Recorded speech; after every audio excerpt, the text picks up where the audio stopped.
A girl stayed home alone for a short period of time and disappeared without a trace. What happened next felt more like a detective thriller than a real case, because it was impossible to believe that something like that could have happened in real life. It took 15 years to finally learn the truth, and when it happened, everyone was enraged and shocked.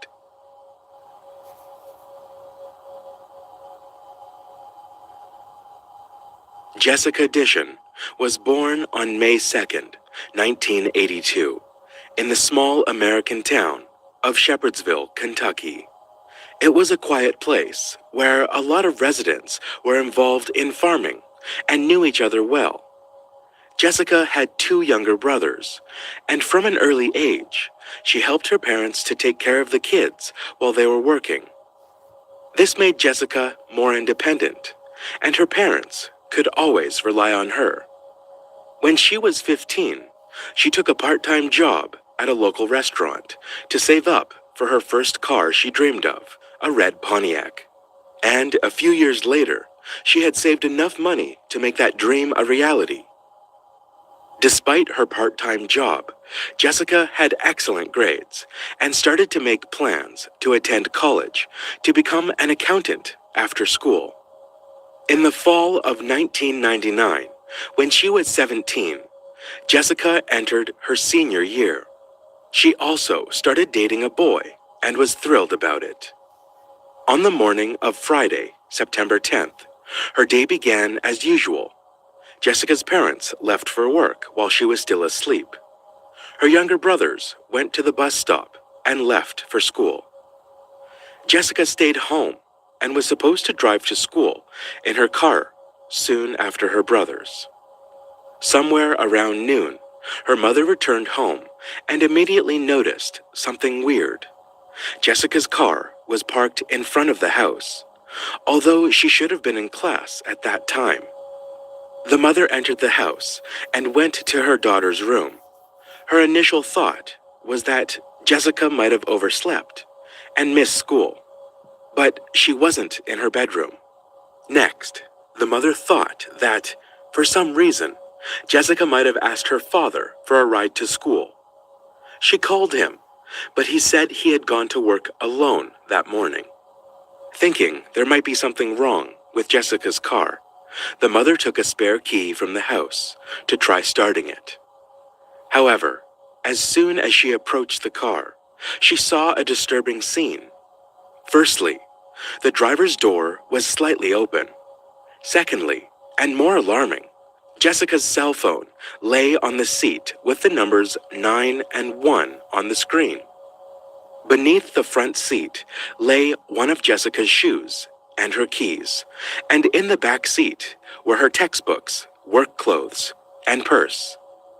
The mother immediately feared the worst. It was evident that someone had tried to dial 911 on Jessica's phone, but didn't finish it. Moreover, Jessica obviously couldn't have just left all her belongings in the car and walked away.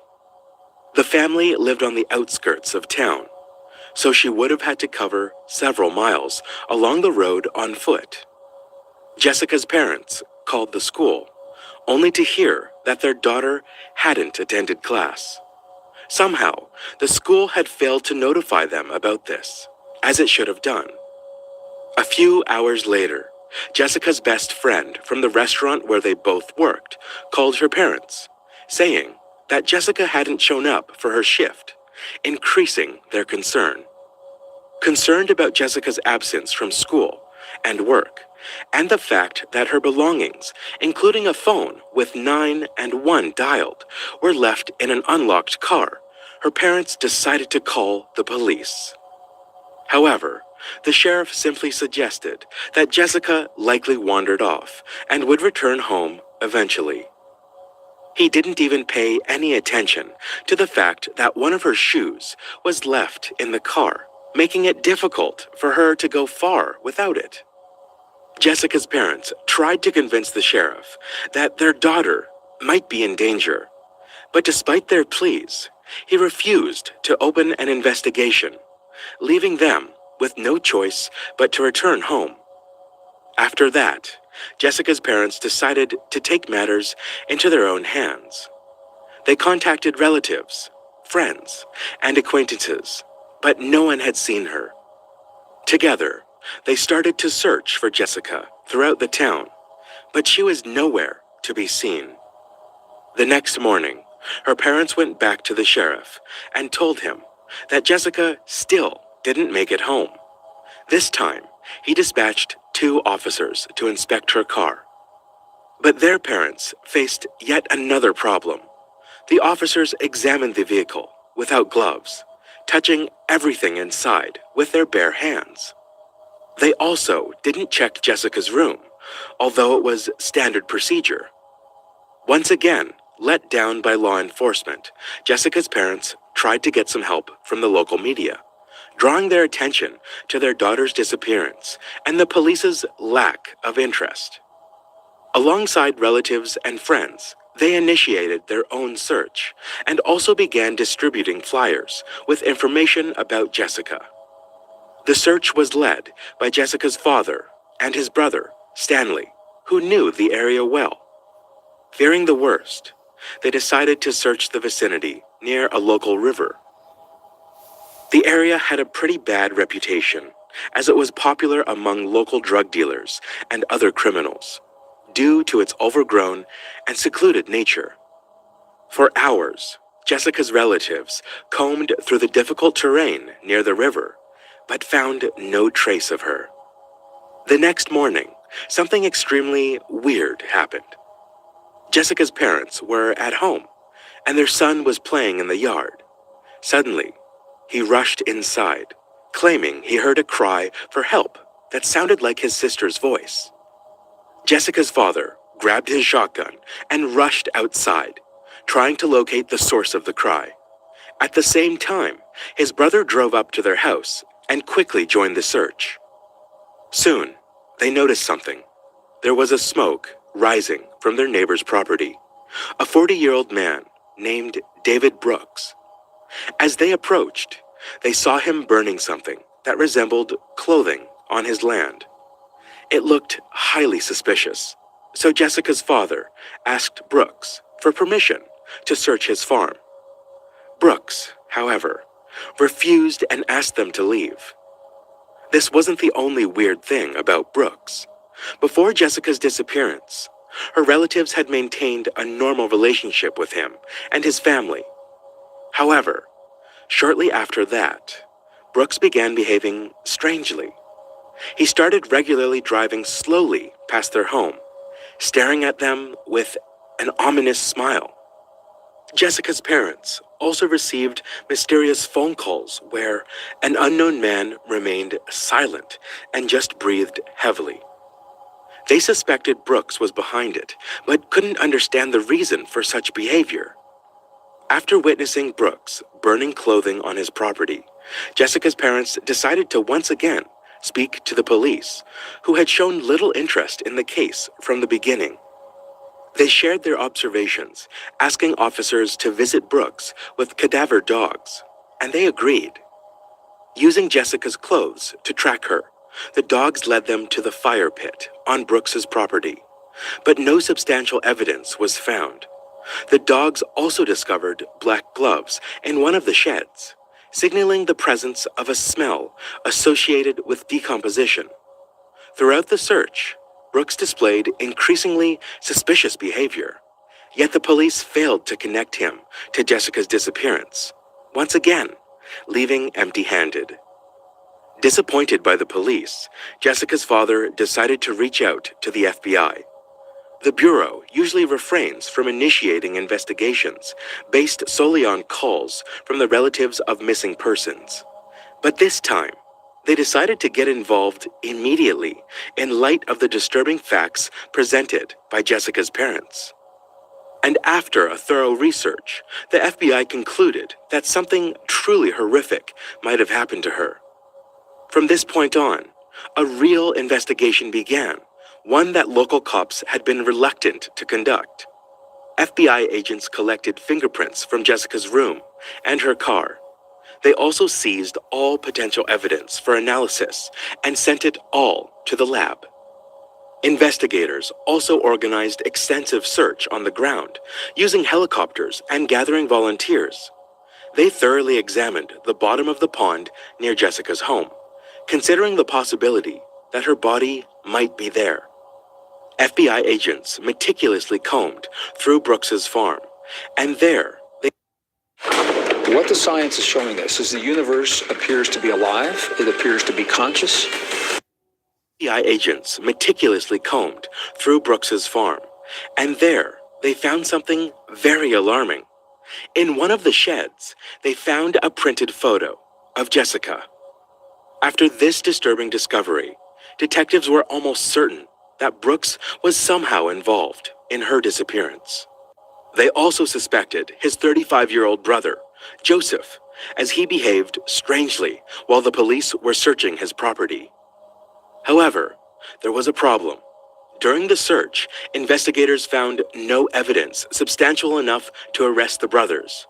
So, they focused all their efforts on the search in the area, almost certain that Jessica was no longer alive. On September 27th, 17 days after her disappearance, the police received a call. A woman was driving along the road near the river where Jessica's father had searched for her in the initial days. She saw something strange near a tree just off the road and decided to inspect it. The woman came closer, realized it resembled a human body, and called the police right away. The FBI agents arrived at the scene and indeed found the lifeless body of a young woman, missing some fingers and limbs. She had a rope with tracks of red and silver paint tied around her legs. Parts of her clothing were missing, leading detectives to believe that the perpetrator sexually abused her. Due to the advanced state of decomposition, they couldn't confirm if it was Jessica. The officers went to her house and asked her parents to help identify her.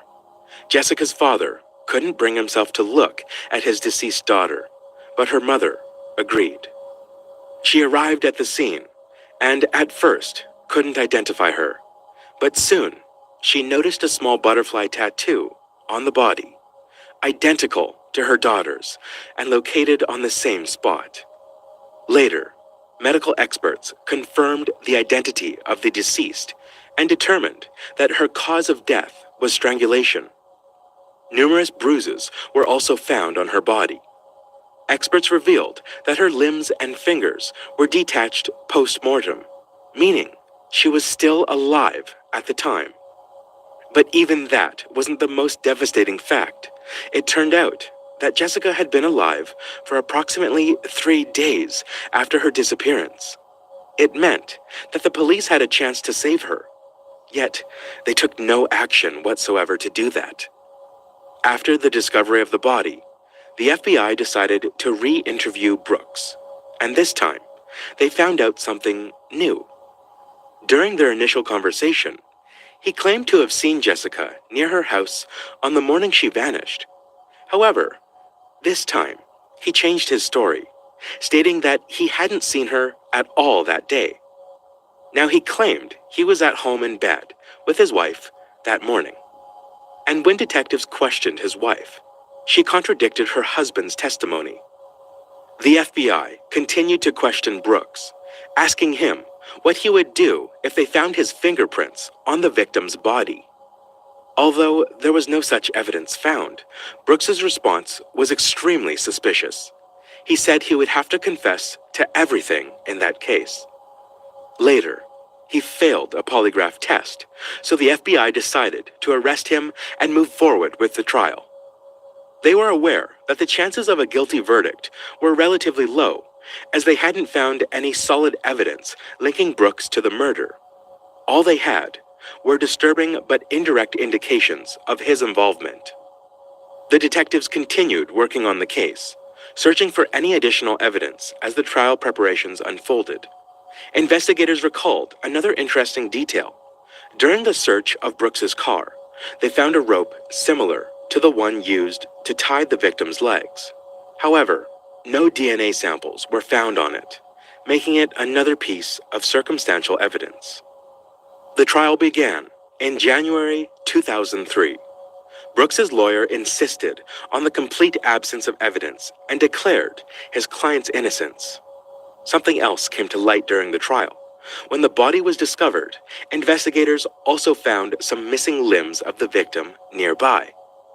They placed them in special containers and handed them over to the local police.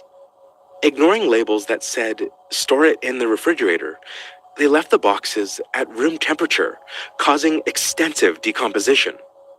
So even if there was some potential evidence, including possible DNA traces from the killer, it was lost due to this error.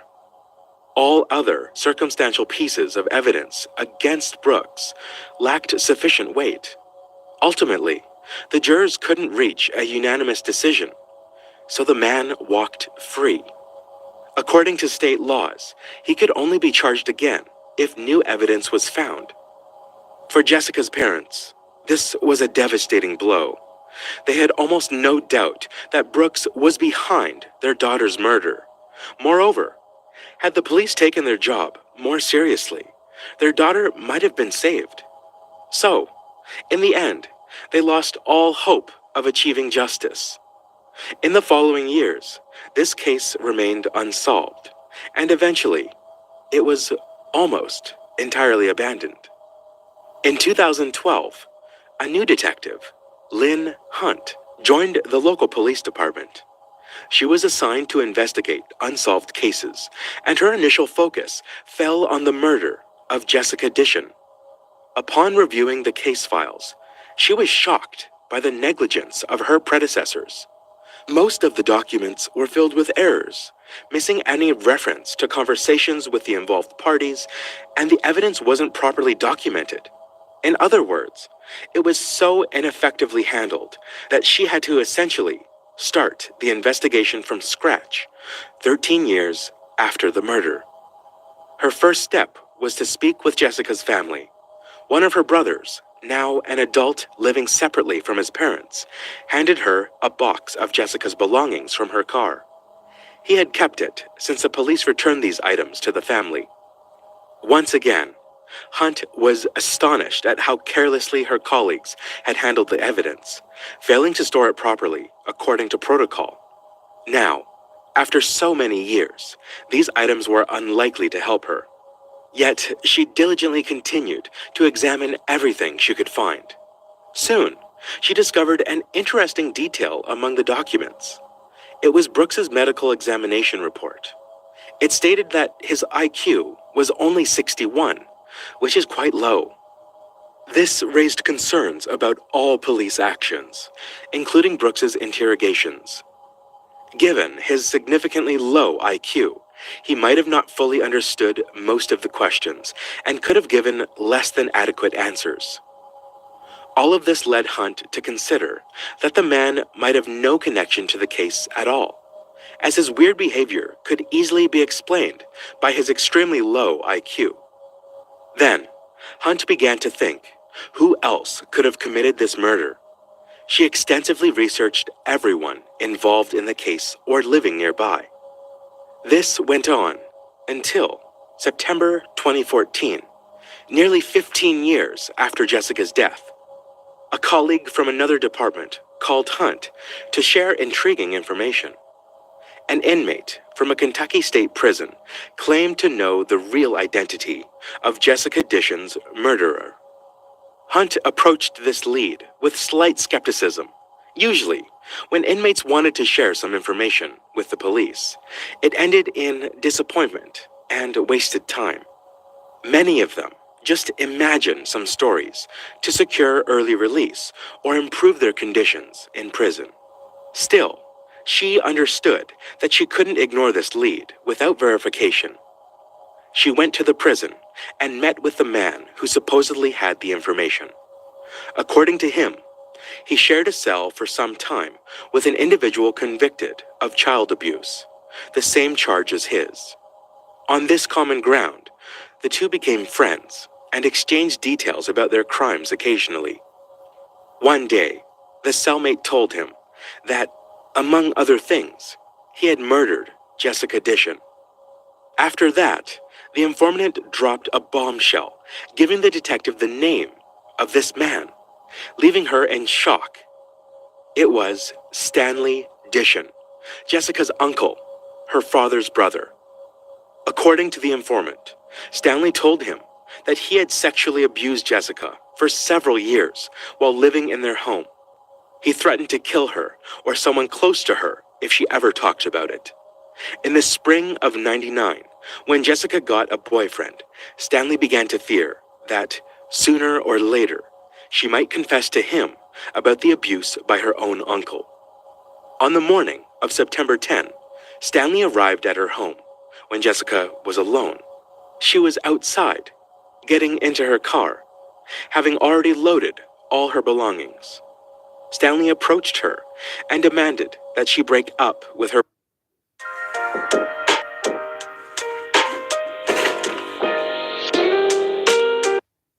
Stanley approached her and demanded that she break up with her boyfriend.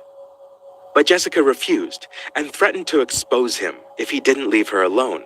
He started threatening her, and she reached for the phone, attempting to dial 911.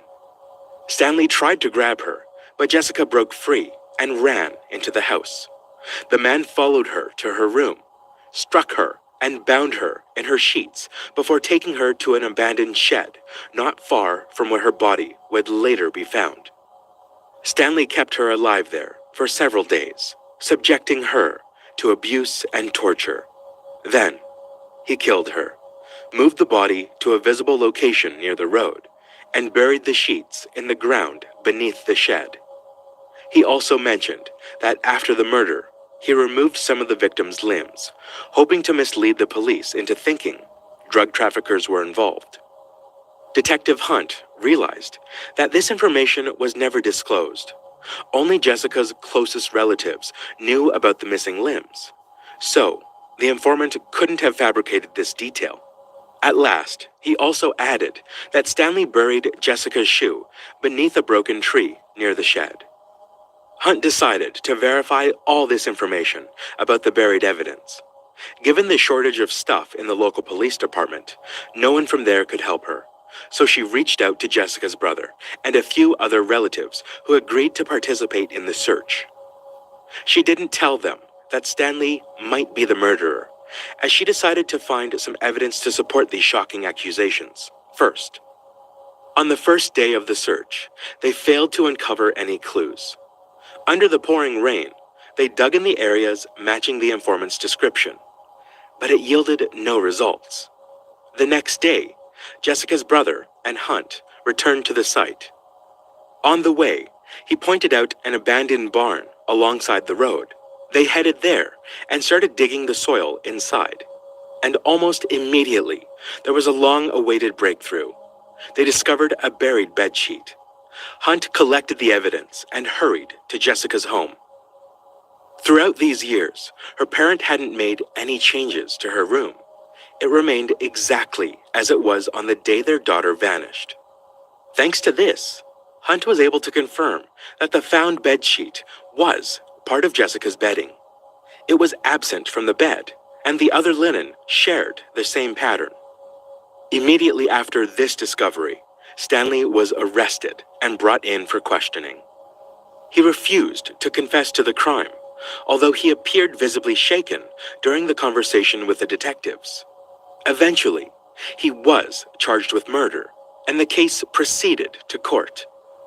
Jessica's father couldn't believe that his own brother had committed such a heinous act against his daughter.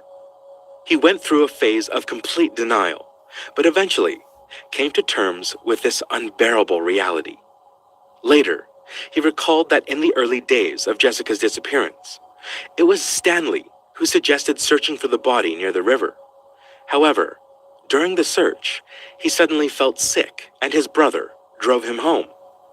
It turned out, this happened just a few hundred yards from the barn where Jessica was located, suggesting that Stanley deliberately diverted them from finding her while she was still alive.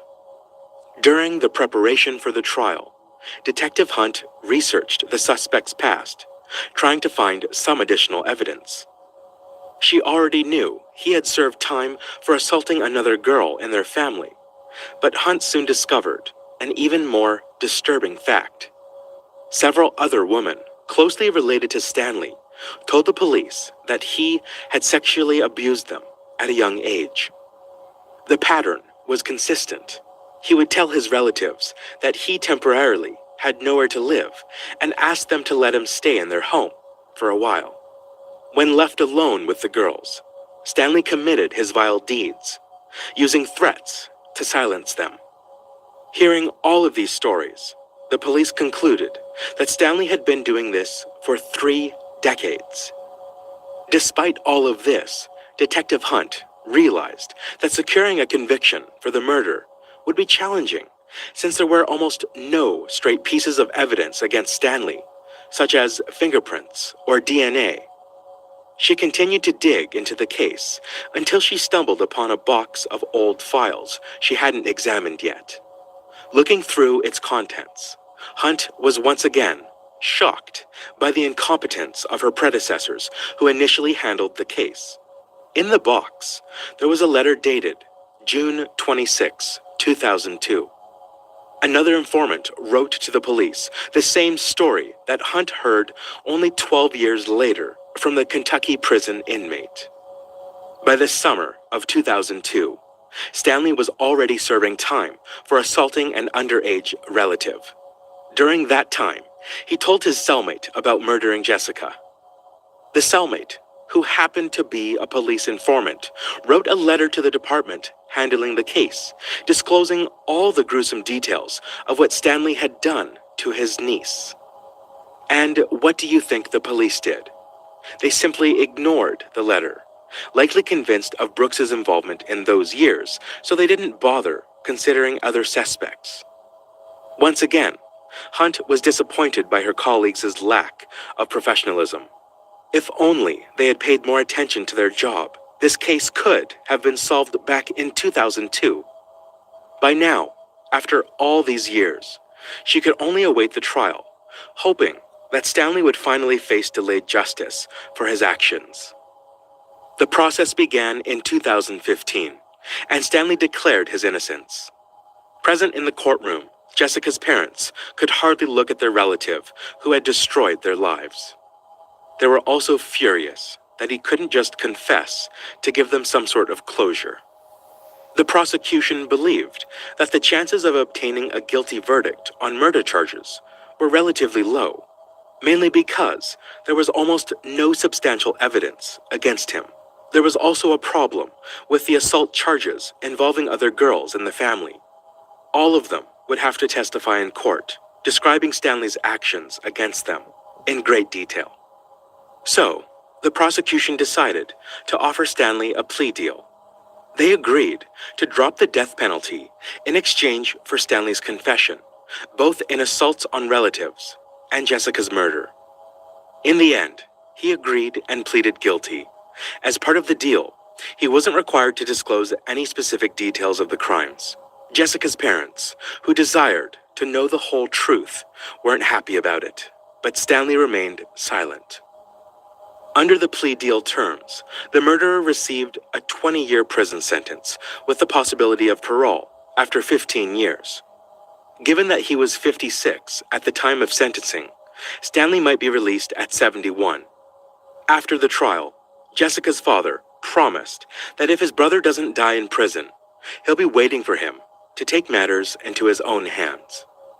In 2019, Stanley gave his first interview, claiming he didn't kill Jessica. According to him, he was at work that morning, but it was impossible to verify after 2 decades.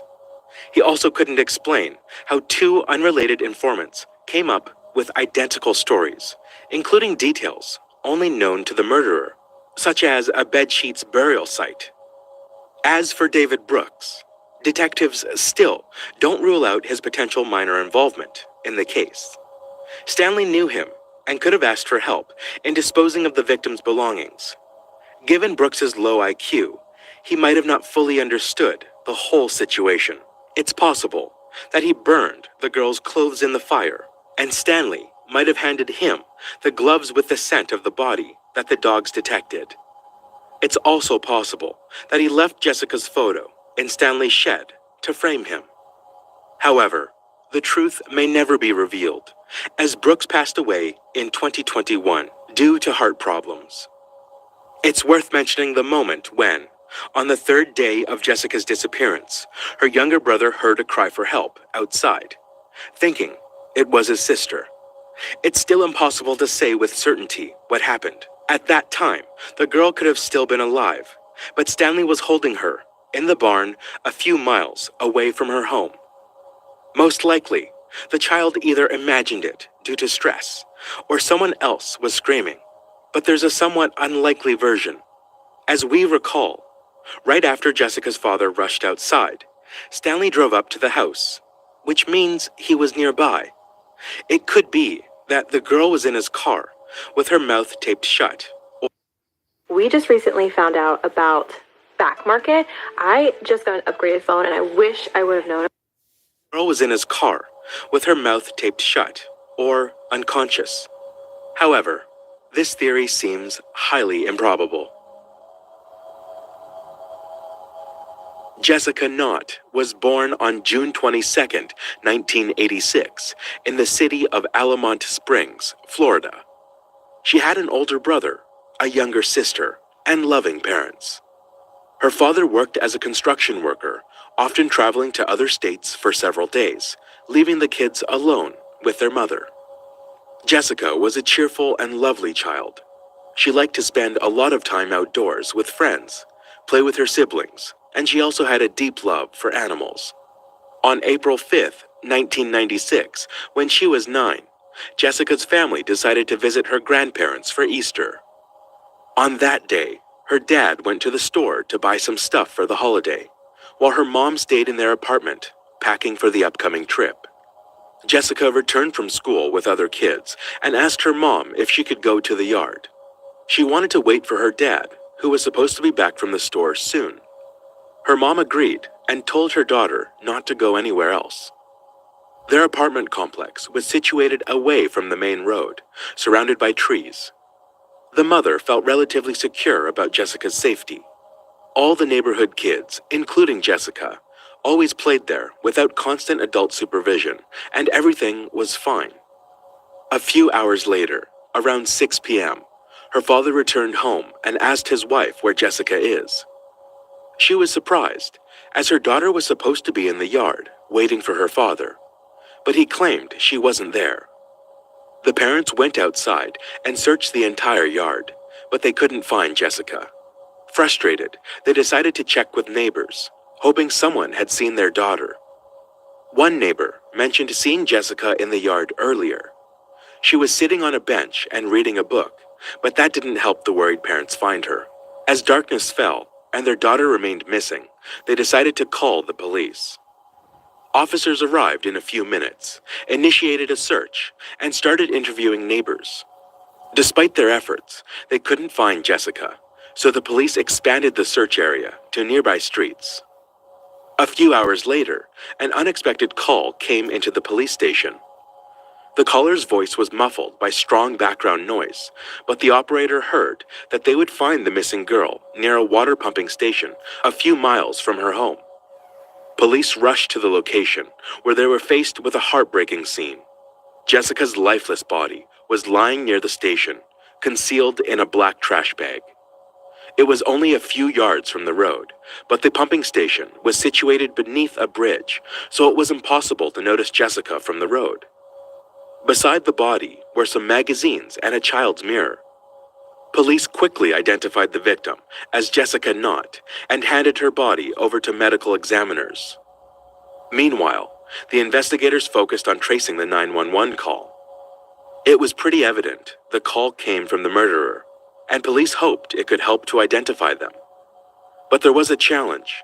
The call was made from a payphone at a gas station less than a mile from the crime scene.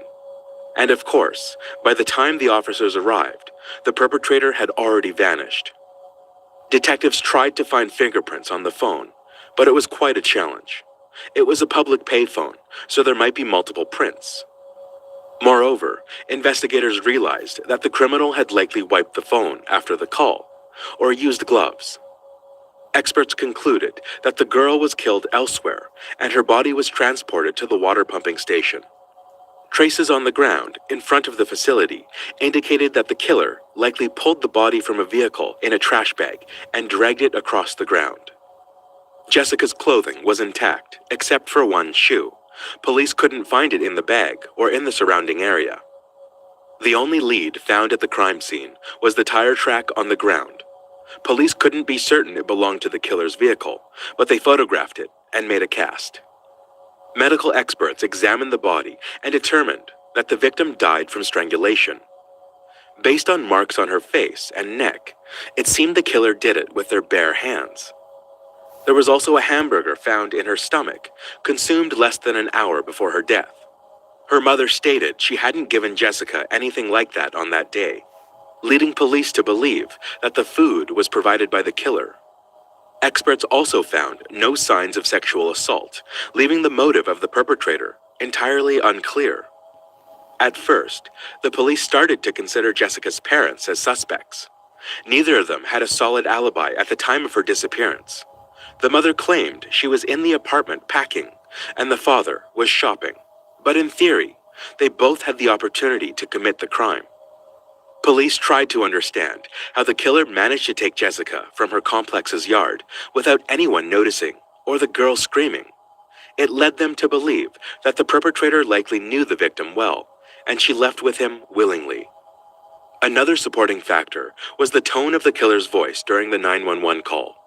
Despite the experts' efforts to clean up the recording, they noticed sorrow and regret in the killer's voice, as if they genuinely regretted committing the murder. The fact that the killer took the risk of calling 911 spoke volumes. The perpetrator could have done it either for the thrill of playing with the police and manipulating the investigation, or they genuinely regretted their actions and wanted to somehow alleviate that feeling. Considering the caller's evident sadness, investigators leaned towards the second option. Police inspected Jessica's father's car, finding something intriguing in the trunk. There was a roll of black trash bags, similar to the one containing the victim's body.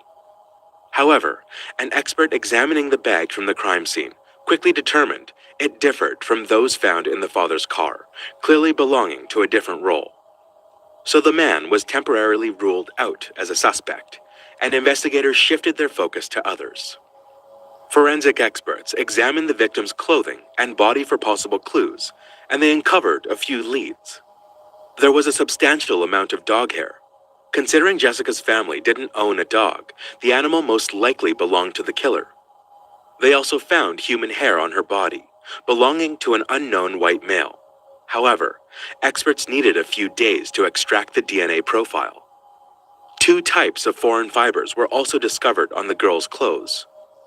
Analyzing their structure, experts concluded that one likely came from a car seat cover and the other from a carpet. This further supported the theory that the victim was killed elsewhere and transported to the water pumping station by car. Regarding the dog hair from Jessica's clothing, experts attempted to determine the breed using the FBI's database, which contained microscopic photos of hair from various dog breeds.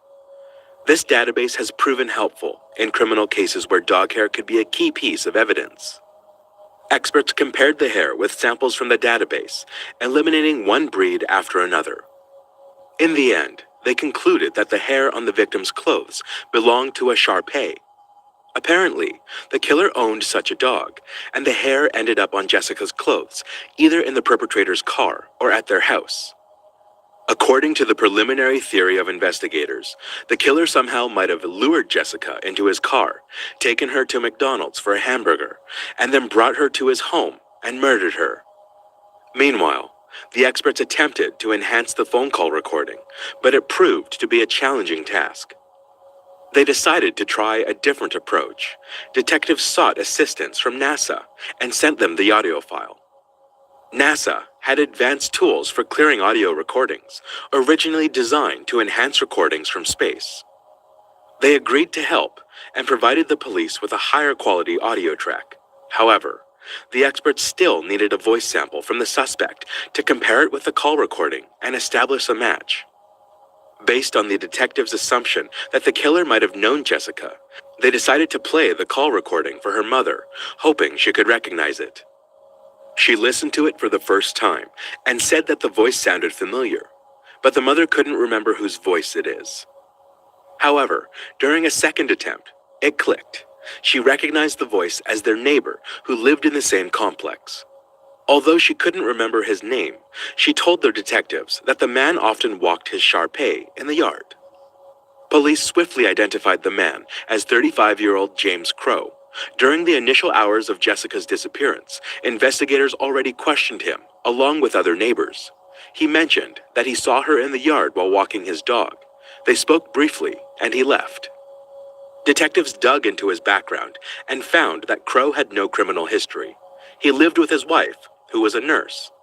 The man was a former truck driver, currently unemployed. He spent most of his time strolling the streets with his Shar-Pei, named Pumpkin. The detectives realized that merely the similarity in voice and owning a dog of a specific breed wasn't enough for an arrest, so they obtained a search warrant for his car. There, they discovered two disturbing clues. Under the front passenger seat, there was an empty Happy Meal bag. Considering Jessica had a McDonald's hamburger in her stomach, and James didn't have children, this seemed highly suspicious. Experts also noticed that the car had brand new tires, as if they had barely been used.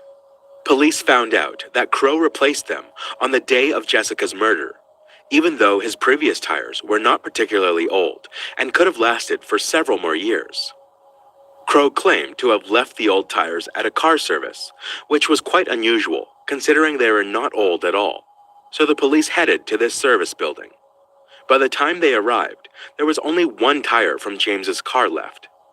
They compared its tread pattern from what was found near the body, but detectives faced an unexpected twist. They didn't match. However, they initially weren't 100% sure that the tire mark on the ground was left by the killer's car and not some other vehicle. For example, maintenance staff regularly visited the building, and this tire mark could have belonged to their vehicle. The police also searched James's apartment, where they found a new lead. There was a box containing several rolls of trash bags, matching the size and color of the one found on the victim's body. Obviously, this couldn't be considered strong evidence, so detectives had to figure out if there was a way to establish that the bags had come from the same roll. At first glance, this task seemed impossible. The bags themselves had no markings or distinctive features, and there were hundreds of manufacturers of such products.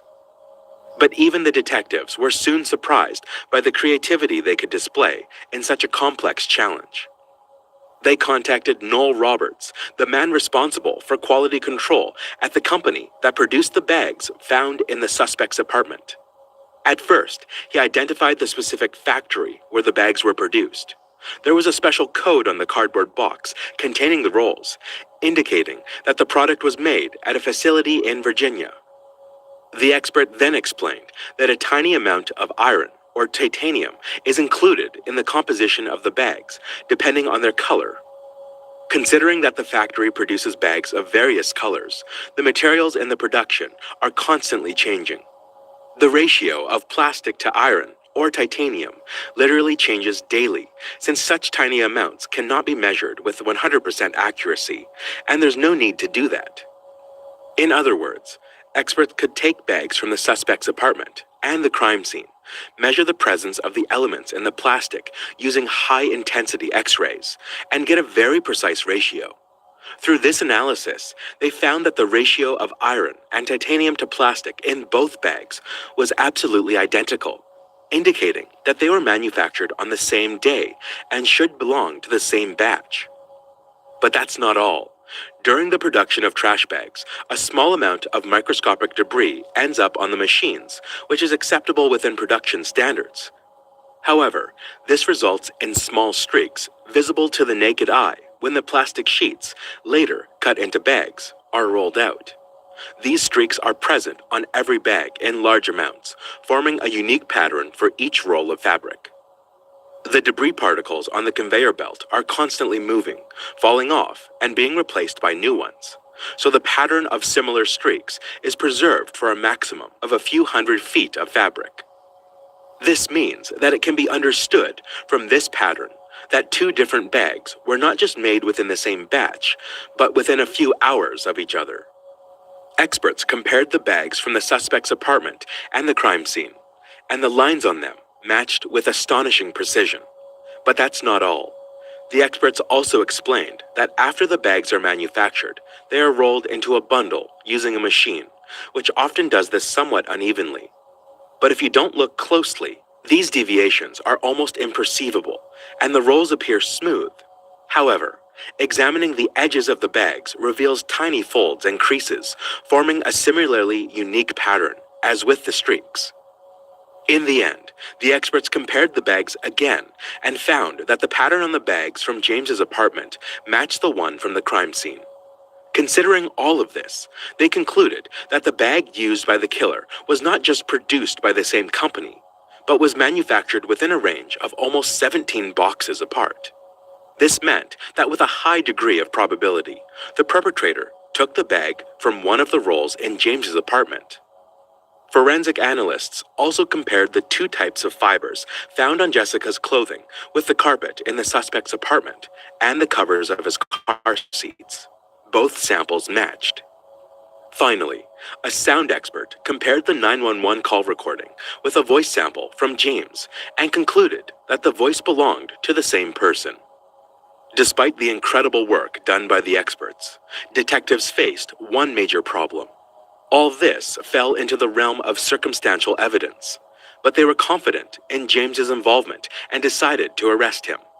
The man was taken into custody, and the prosecution announced its intent to seek the death penalty. Considering that Crow continued to deny his guilt, the case proceeded to trial. The prosecution presented their version of how this crime happened. James spent a lot of time outside with his dog, and all the local kids knew him well, since they never missed a chance to play with Pumpkin. As a result, they trusted him, and Jessica was no exception. According to the police version, on that day, James noticed her alone on a bench while walking his dog and started a conversation. He offered to take her to McDonald's, promising to buy her a hamburger, and Jessica agreed because she knew him well. After the restaurant, he presumably took her back to the apartment complex and invited her to his place. Perhaps he offered her to play with Pumpkin. His wife was at work, and the presence of carpet fibers from his living room on Jessica's clothes indicated that she was there on the day of her death. According to investigators, James might have attempted to assault the girl, but something went wrong. Based on the forensic report, the perpetrator not only strangled the victim with his bare hands, but also pressed his palm against her face. Perhaps Jessica tried to scream, so he panicked and attacked her.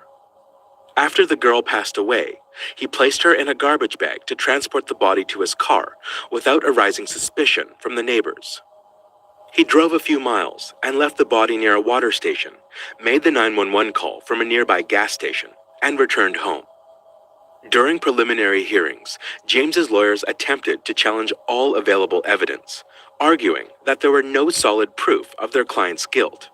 Despite the fact that the judge accepted it, the defense was right. In cases involving the death penalty, the standards for evidence are much higher, and in James's case, there was a significant chance of avoiding this sentence.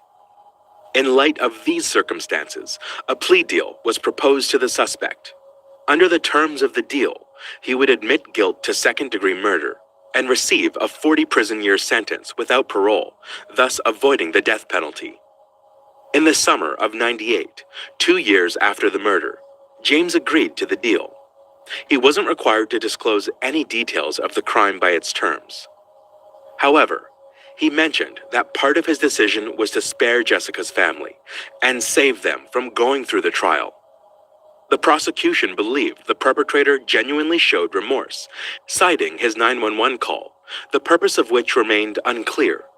The only logical explanation in this context was that James sincerely wanted to alleviate his guilt for such a heinous crime. Jessica's parents were not pleased with the deal, as they had hoped for the death penalty. They also wanted the killer to confess, but James remained silent. Nevertheless, he didn't live to see the end of his term. James passed away in November 2011 at the age of 49 due to health problems, taking the details of his actions and motives with him to the grave. Jessica's case involved truly unique work by experts and detectives. The amount of information they gathered by examining ordinary garbage bags astonished even the judge, who had never encountered such evidence throughout his career. Rowan Ford was born on April 11, 1998, in San Diego, California. Her parents divorced when she was young, and her mother, Colleen, moved with her to a small town called Stella in Missouri. Later, her mom met a man named David, and they got married. Colleen had several children from a previous marriage, and soon after their wedding, she and David had a daughter together. Altogether, Rowan had 2 sisters and 2 brothers, and they shared a very close bond. She spent a lot of time outdoors, riding her bike around town, enjoying swimming, and indulging in her passion for drawing. She also liked going to Sunday school at the local church, where she always volunteered to help other kids who had some issues with their tasks. In November 2007, when Rowan was 9 years old, she was in the 4th grade at the local elementary school. Her mom worked the night shift at a store, while her stepdad spent most of the day on the farm. This left Rowan often fending for herself, which made her very independent. On November 2nd, she stayed home alone, as usual. Her mom went to work, and her stepdad hadn't returned from the farm yet. The next morning, around 9 a.m., Colleen came home from her night shift and checked Rowan's room, but her daughter wasn't there. She asked her husband where her daughter was. He said she had asked him if she could have a sleepover at a friend's house, and he had let her go. He didn't even ask the friend's name because their town was very small, and he wasn't worried about anything happening to her. But Colleen started to worry and decided to check with all of Rowan's friends. Since there were only a few streets in their town, it didn't take long. But none of them had seen her, and she hadn't stayed over at any of their houses, which made her mother even more concerned. Colleen searched the whole town, but couldn't find her daughter. She went back home and told her husband that Rowan was nowhere to be found. She asked him to call the police and report her missing, but he reassured her that everything was fine and that she would come home soon. After waiting for several more hours with no sign of Rowan, Colleen took matters into her own hands and dialed 911 herself. The local sheriff immediately organized a search operation. He went to their house to speak with David, as he was the last person to see Rowan before she disappeared. David said that on that evening, while he was working on the farm with his colleague, Christopher, their mutual friend, Nathan, came by. They all decided to go to David's place to have some drinks and play pool. They stopped by the store, bought some alcohol, and went to David's house, where they spent several hours. Later in the night, Christopher asked Nathan to drive him home to the neighboring town where his trailer was, and they persuaded David to join them to continue the fun. Before leaving the house, he checked on Rowan in her room. Seeing that she was asleep, David left with his friends. They stopped by the store again, grabbed more alcohol, and headed to Christopher's trailer, where they continued drinking for about an hour. After that, David decided to head home and asked Nathan to give him a ride. Nathan agreed, but chose to take back roads instead of the main highway. By that time, he was quite drunk and didn't want to risk encountering the police. Nathan dropped him off and drove home, while David went straight to bed. Soon after, he was awakened by Rowan, who asked if she could sleep over at a friend's house. Without much thought, he agreed and fell back asleep. Police approached this story with some skepticism. What puzzled them most was the fact that a 9-year-old girl decided to go to her friend's house in the middle of the night, and her stepfather let her go without even asking which friend she was talking about. The sheriff considered that David might be hiding something or directly involved in Rowan's disappearance, but he had no evidence to support this theory. Police searched the town and its surroundings until late at night. Local residents immediately joined the search as they all knew Rowan's family and wanted to help. The population of Stella was only about 150 people, so news of her disappearance spread throughout the county almost instantly. People were used to being able to let their children play outside without a worry, as nothing ever happened in such a quiet place. But now, when Rowan vanished without a trace and the police were unable to find her for a whole day, the residents of Stella were in a state of panic. The first day of the search yielded no results. On November 4th, the police went to the neighboring town to speak with Christopher, who fully corroborated David's story. However, Christopher added that his friend hadn't even contacted him since that evening, and he had only just found out about Rowan's disappearance. On the same day, the police expanded the search and involved even more volunteers, but they still couldn't find Rowan or any clues to her whereabouts. The next morning, the FBI joined the investigation. While the local police continued to search for Rowan throughout the town and its surroundings, detectives focused on exploring the possibility of abduction. They strongly doubted the stepfather's story, as it seemed highly questionable. Police also checked with all of Rowan's friends and confirmed that she hadn't visited any of them that night. Investigators continued to speak with David, and he changed certain details in his story several times, further raising suspicions against him. For instance, he gave conflicting timelines for his absence from home that night, and even said that perhaps Rowan hadn't asked him for permission to go to her friend's house and just left without his knowledge. FBI agents also discovered that on the night of her disappearance, David had asked his mother to borrow her car, a fact he had initially not disclosed to the police. As a result, they decided to seize both this car and his own pickup truck for examination, but experts were unable to uncover any evidence. Meanwhile, detectives decided to speak with Christopher and Nathan again, as they were both with David that evening. Police invited Christopher to the station. He repeated the same story as the day before. He also agreed to a polygraph test, which showed no signs of deception. Several hours after Christopher left the station and returned to work, he noticed Sheriff Clark's car and waved for him to stop. Sheriff Clark led the police department in their town, called Witten, and had known Christopher for 17 years, since his childhood.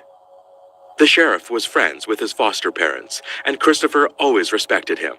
He often sought his advice or help in difficult times, such as when his mother passed away. Sheriff Clark approached Christopher, and they discussed Rowan's disappearance. The sheriff was aware of the case, but had not been involved in it, as the search was being handled by the Stella Department. During their conversation, the sheriff felt that Christopher's behavior was quite weird, and he suspected that Christopher might be withholding some information from him. Considering that Rowan's life was at stake, and her fate remained unknown, Clark decided to share his suspicions with the FBI. He contacted the agents and told them about his concerns. Investigators assumed that Christopher might be withholding some significant information that could implicate Rowan's stepfather in her disappearance. Perhaps he had asked Christopher to lie and change certain details in the story of that evening. And now, Christopher feared being implicated as an accomplice if he told the truth. Sheriff Clark informed the FBI agents that he had a close and trusting relationship with Christopher, so he offered to help persuade him to talk. That same evening, Christopher went to Colleen's house to ask her if there was any progress in the search. About the same time, FBI agents also arrived to speak with Rowan's mother again. When they saw Christopher there, they also asked him some questions, and he once again repeated that the events of that evening unfolded exactly as he had previously said. But then, he mentioned for the first time that he did not rule out the possibility of David's involvement in her disappearance, and said that he wanted to help them uncover the truth, no matter how terrible it might be. He even suggested wearing a wire and going to talk to David to try to coax him into confessing, but at that point, the detectives decided not to resort to such tactics. Instead, they asked Christopher if he had any locations in mind where his friend could have hidden Rowan's body, and he named several places. The next morning, police set out to search these locations, as well as continuing their search in the surrounding areas of Stella. FBI agents once again brought David for questioning, but he repeatedly denied any involvement. Detectives searched his home in an attempt to find any leads, but it turned up nothing. Meanwhile, Christopher went to the sheriff's office to speak with Clark and told him about his encounter with the FBI. During their conversation, the sheriff had a strong feeling that Christopher was still withholding something.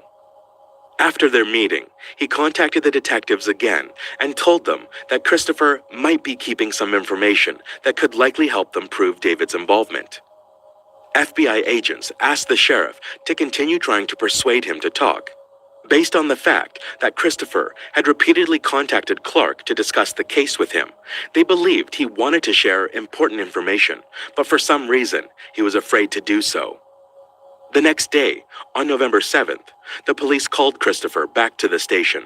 They needed his consent to search his safe, located in David's house. Christopher had been living with him for several months when he temporarily didn't have a place of his own, and some of his belongings were still there. Christopher gave them his permission and also agreed to allow the police to search his trailer and his car. He also voluntarily provided them with a DNA sample, and he agreed to answer the detectives' questions again. They began questioning him about that evening and once again asked him to confirm David's story. But this time, Christopher suddenly admitted that his friend's story wasn't entirely true, and the investigators began pressing him to tell them what really happened. But this pressure only caused Christopher to become agitated. He said that if the police were going to treat him like a criminal and attempt to accuse him of involvement in Rowan's disappearance, he would not continue this conversation. After that, detectives had to end the interrogation, and Christopher left the station. That same evening, he went to Sheriff Clark and told him about it. He complained that the detectives were treating him like a suspect and said that he might need to hire a lawyer. The sheriff replied that it was his right, but asked him to understand that the police were just doing everything possible to find Rowan. In response, Christopher stated that he would no longer speak with them and that if he wanted to share anything else, he would only speak with Clark. The sheriff continued to persuade Christopher to tell him everything he knew, and at some point, Christopher began to cry. He said that he always loved Rowan and would never harm her. During the time when he lived in David's house, he developed a close bond with Rowan and the other children. They began to treat him like a family member and even called him Uncle Christopher. The sheriff understood that Christopher was on the brink of revealing everything he knew. However, just as Christopher was about to speak, someone arrived at the police station, distracting Sheriff Clark for some time.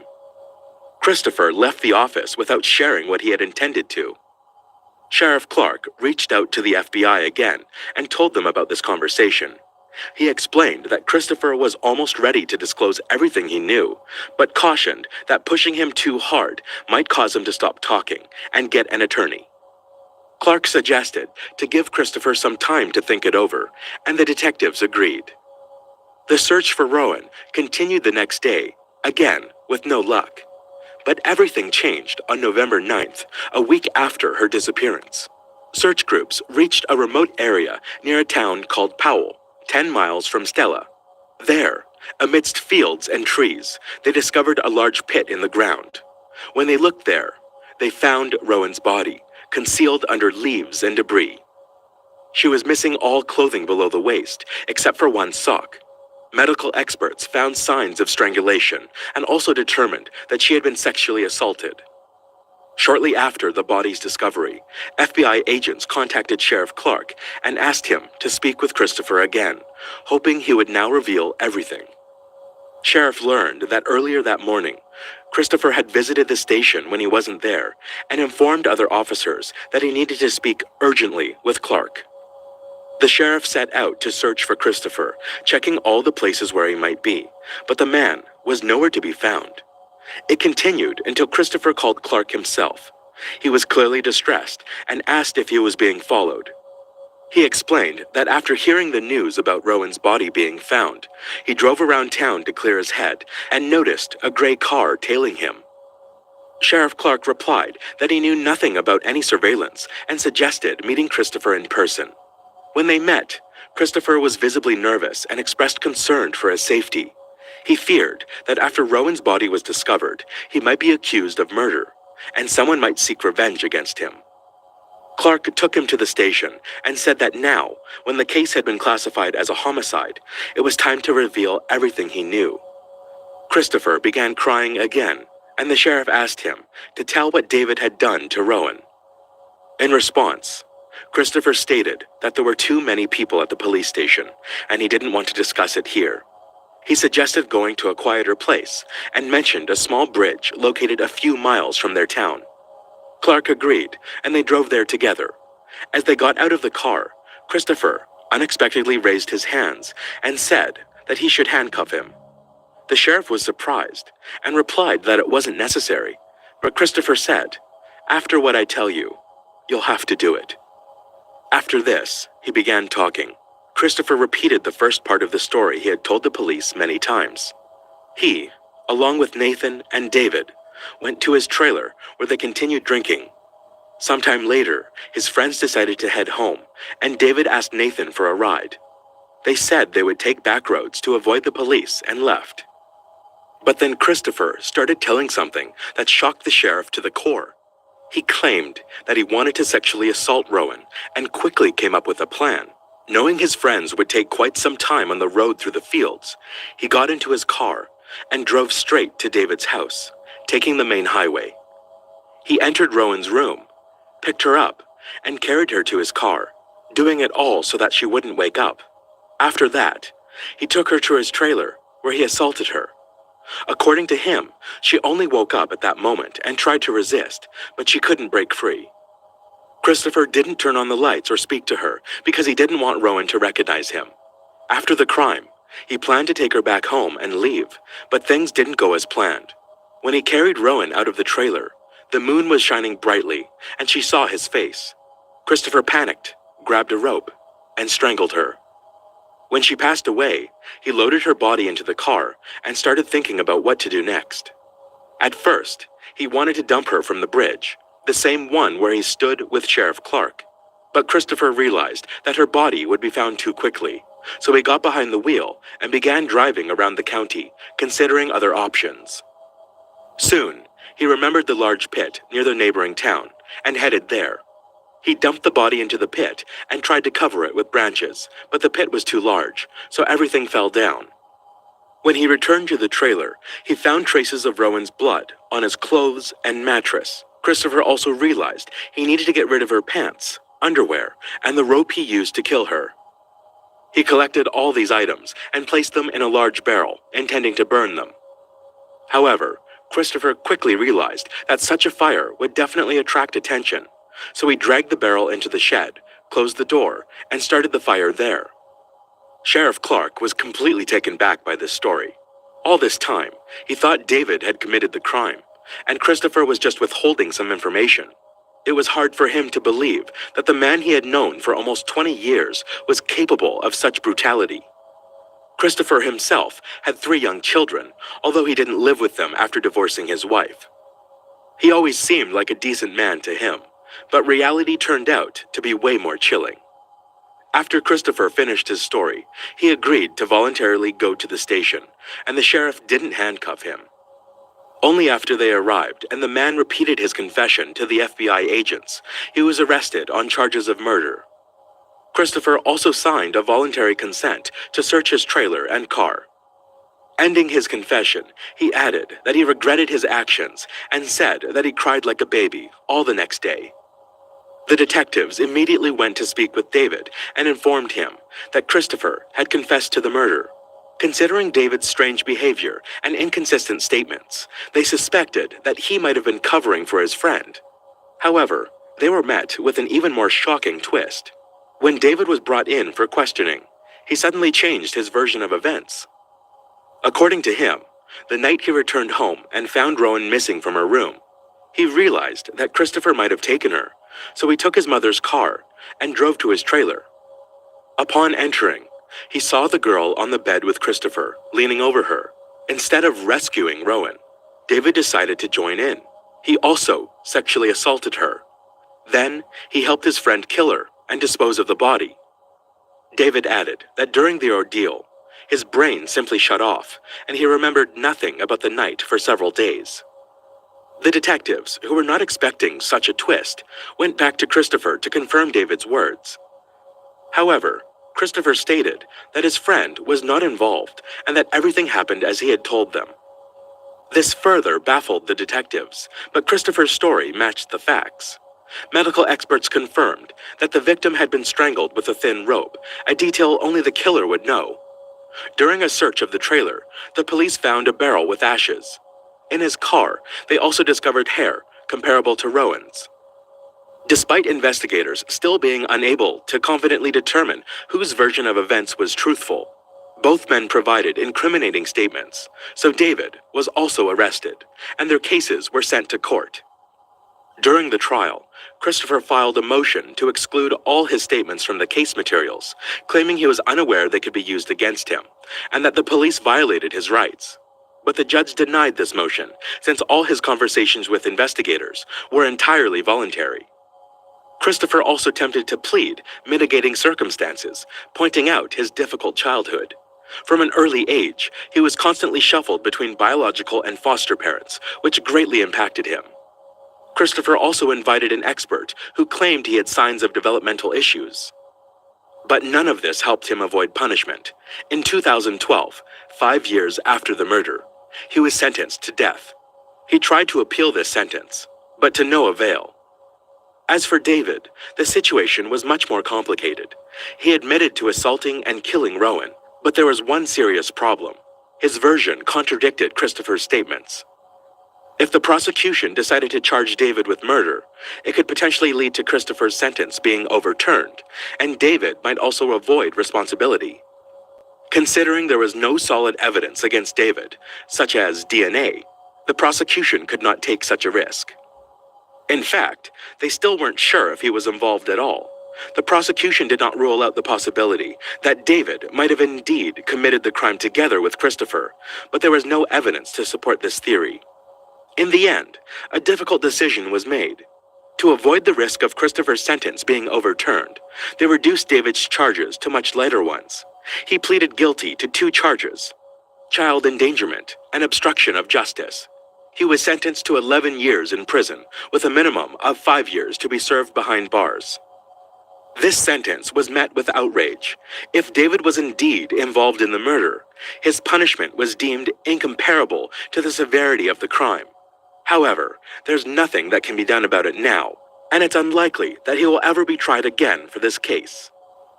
As for Christopher, he remains in prison, awaiting execution. Considering that decades often pass between sentencing and execution, there are no guarantees that the death penalty will ever be carried out. It's quite possible that he will simply spend the rest of his life in prison. Kaylee Ann Poulton was born on September 20th, 1989, in Rochester, New York. She was the only child in the family, and her parents gave her all their attention and love. When she turned 3, they decided to get divorced, and Kaylee stayed with her mom. Her father maintained a good relationship with his ex-wife and visited his daughter all the time. Kaylee's mom, Judy, moved to an apartment complex located in a quiet suburban area of Rochester.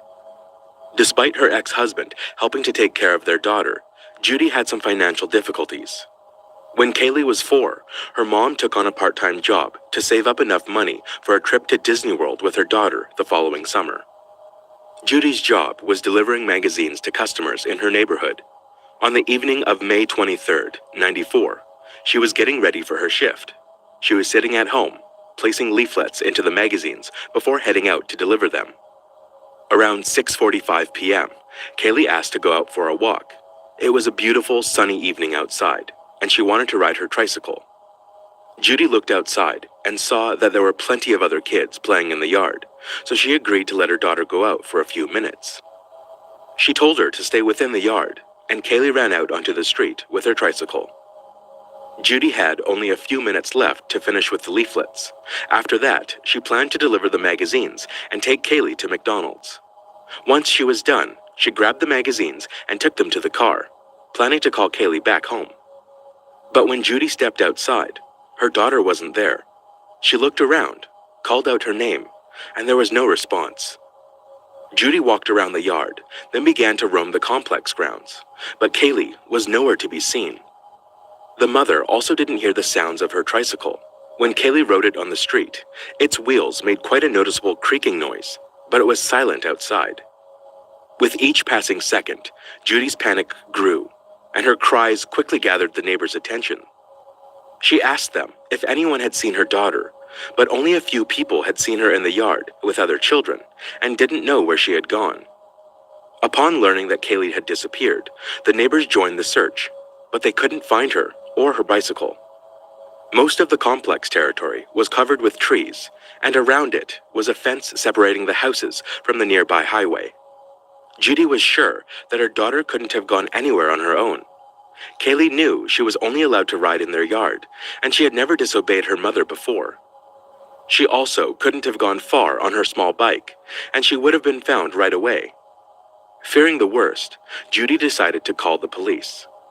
Officers arrived on the scene within minutes and immediately began searching. Soon, they were joined by firefighters and canine units. While searching the complex and its surroundings, officers went door to door.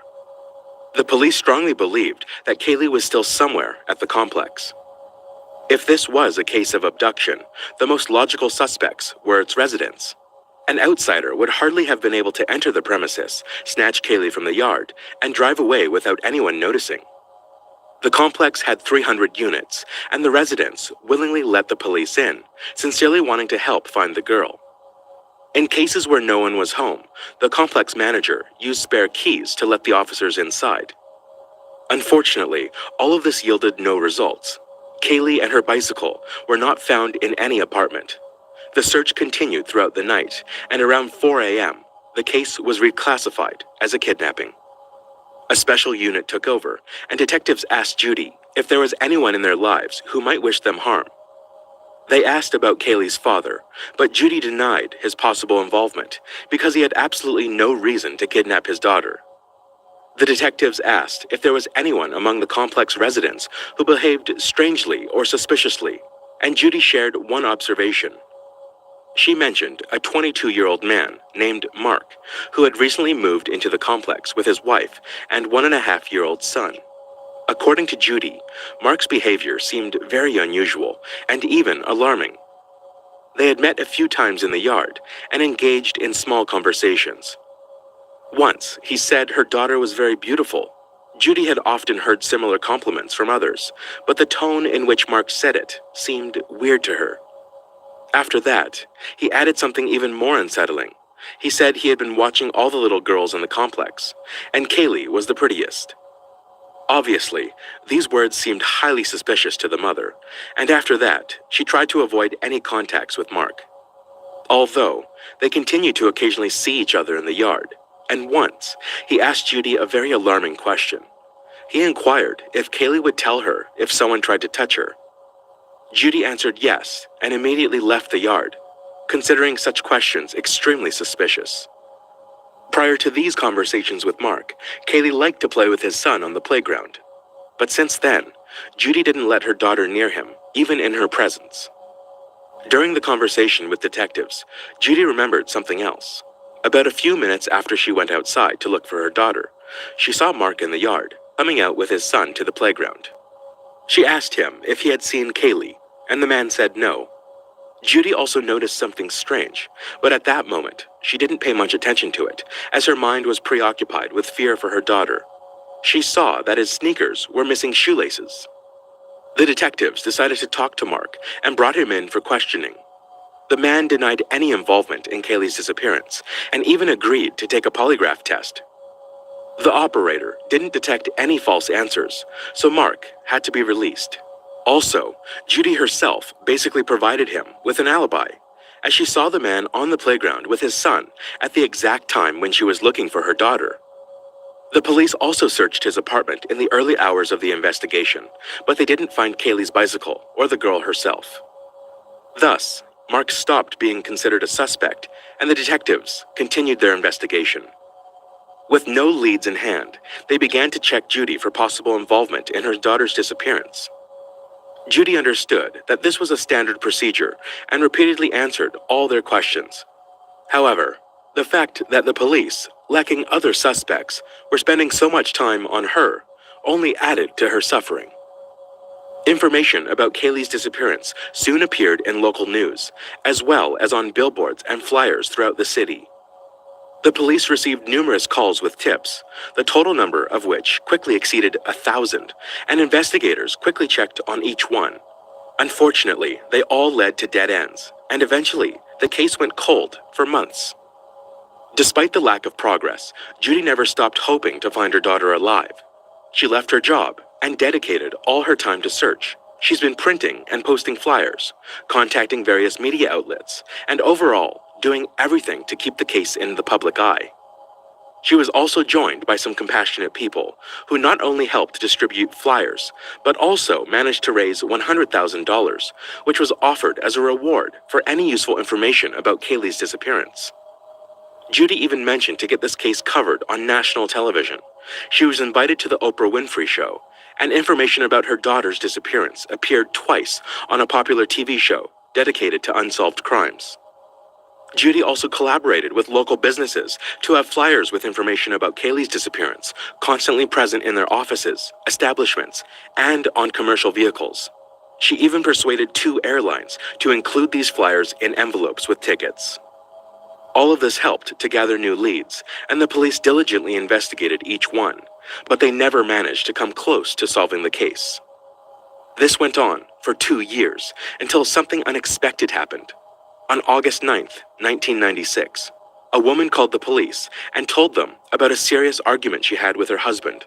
According to her, she was tired of her husband's strange behavior and stated that she wanted to divorce him. In response, the man began to persuade her not to do that and try to evoke her sympathy. While telling her how difficult things were for him, the man suddenly confessed to his wife that he had killed Kaylee Polton, plunging his wife into deep shock. The woman immediately took their child, went to her father's house, and called 911.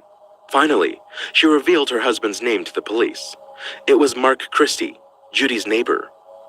Detectives were surprised by his wife's story, but they immediately encountered a serious problem. Under the state law, any information shared between spouses was protected and could not be used in court. In other words, even if Mark wasn't lying, the police were not allowed to arrest or question him. Also, as we remember, the man's apartment was searched in the early hours of the investigation, and he's been in the yard with his child shortly after Kaylee's disappearance, so the police doubted he had the time to kidnap and kill her. Despite this, Detective Crow, who listened to Mark's wife's story, decided to talk to him. He found out that the man and his family moved out of Kaylee's complex just a few weeks after her disappearance, due to some very serious accusations. It turned out Mark had been reported by the parents of 2 girls for standing naked in his doorway in plain sight. No investigation was conducted on this matter because technically he was in his own home, but the fact itself seemed extremely suspicious to the detective. Mark had moved to another city located 50 miles from Rochester, and Crow headed there. But he was met with an unpleasant surprise. Instead of Mark, his mother opened the door and said that her son wouldn't talk to the police without a lawyer present, whom they had already called. It seemed that Mark had learned about his wife's call to the police, and Detective Crow realized there wasn't much for him to do in this situation. Since a confession made to his spouse couldn't be used in court, Mark's lawyer could easily prohibit the police from speaking to his client, allowing Mark to continue living freely without fear of prosecution. But Crow wasn't ready to give up yet. While he was talking to Mark's mother, the man himself eventually came out, and the detective managed to convince him that he just wanted to ask a few questions about Kaylee's case. Crow suggested they drive to the nearest restaurant and chat over a cup of coffee. To his surprise, Mark agreed, but on the condition that the detective would take him to his lawyer afterward. They stopped at an Italian restaurant nearby, and during the whole time, the detective engaged in casual conversation with Mark, trying not to push things or pressure him. And this tactic paid off. While they were waiting for their order, Mark suddenly started talking. He expressed regret for what he had done to Kaylee, saying that his actions had haunted him for the past 2 years. According to him, he constantly saw Kaylee in the news and on flyers, and her face haunted him everywhere. Crow continued to proceed cautiously, not wanting to spook Mark with excessive pressure. He had known him since the early days of the investigation, but this wasn't their first conversation. Crow believed that Mark was proud of himself because he outsmarted police and avoided punishment. So the detective decided to play on his ego. He told Mark that he had indeed managed to deceive the entire team of investigators working on the case. And this tactic proved effective. Mark replied that he didn't want to sound like he was proud of himself, but the way he got rid of the bicycle was truly ingenious. Mark asked the detective if he wanted to know the details. However, he warned him he would only talk about the bicycle and nothing more.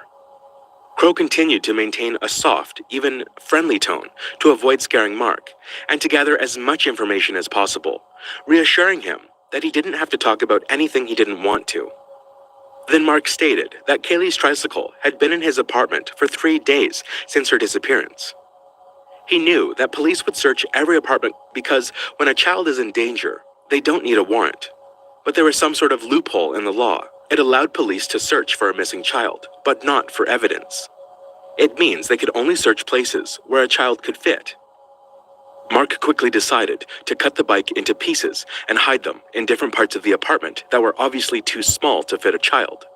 For example, he wrapped some parts in clothes and fit them in closets, while others he placed in small bags and took them out to his car. He then gradually disposed of them, taking the pieces far away from home. Police officers were stationed at the exit of the complex, inspecting each car. But like with the apartment, they were only looking for the missing girl, so the small bags didn't detract their attention. Listening to this, Detective Crow realized he had a strong chance of obtaining a full confession from Mark. He began to tell him that perhaps Kaylee's death wasn't his fault, and it was a tragic accident. In response, Mark asked what prison sentence he could face, and Crow replied that most likely it would be around 25 years. Mark said that it would be unfair to him to make him spend half his life behind bars, away from his wife and son. He also added that for the past 2 years, he had been living in his personal hell, and that should count for something in sentencing. Despite the obvious lack of sense in these words, Crow continued with his tactic and told Mark that perhaps he should ease his suffering and tell what really happened. Mark replied that he is ready to confess everything, but only after talking to a lawyer. Of course, the detective understood that no lawyer would allow his client to confess to a crime, even if he really committed it, if there was no evidence against him. So he decided to be honest with Mark about this, and added that in that case, Kaylee's parents would never know what happened to their daughter, or if she suffered before her death. And then Mark replied, she didn't suffer. The detective sensed that the man was ready to confess everything, so he said it was time to do the right thing, for himself, his family, and God. Upon hearing this, Mark looked at the detective and finally admitted to what he had done. He repeated that the girl didn't suffer, and he said he had strangled her. He immediately added that he hadn't done anything else to her. According to Mark, that evening, Kaylee came to his apartment and asked to play with his 1.5-year-old son. He let her in and took her bike to the kitchen. He knew Kaylee's mother wouldn't allow her to come to this place, so he decided not to attract attention. Kaylee went upstairs to the second floor of the apartment, to the children's room, where she started playing with the child. About 10 minutes later, Mark heard Judy in the yard, calling her daughter's name, and he panicked. He realized that her mother would be furious that he had let the girl into his house without her permission. So Mark went up to the children's room and strangled Kaylee with his bare hands. Detective Crow immediately had doubts about some parts of this story. It seemed much more likely that Mark himself lured Kaylee into his apartment under the pretext of playing with his son, taking advantage of the fact that his wife was at work. There, he could have tried to molest her, and when he heard Judy calling her name, he might have become frightened that Kaylee would tell her everything. The detective also remembered that Judy saw him outside wearing sneakers without laces, suggesting that he had used them to strangle the victim. This would mean that the crime was not as spontaneous, as he would have had time to think it over while taking the laces out of his shoes. Apparently, Mark tried to minimize the severity of his crime by changing some details in this story. But Crow understood that if he voiced his doubts, Mark might change his mind and refuse to say what he did with the body. and the detective needed to obtain this information. So, he continued to play along and listen to the story. Mark claimed that after committing the murder, he took Kaylee's body to the kitchen and left her on the floor. Then, he took his son and went outside to create an alibi for himself. He kept hearing Judy call her daughter in the yard, so he deliberately wanted to be seen by her and dispel any suspicions. After the woman saw him in the playground and went to search the complex territory, Mark returned home and placed Kaylee's body in a laundry basket, covering it with clothes. A few minutes later, he took the basket outside and placed it in the trunk of his car. By that time, there were already many people in the yard helping Judy look for her daughter.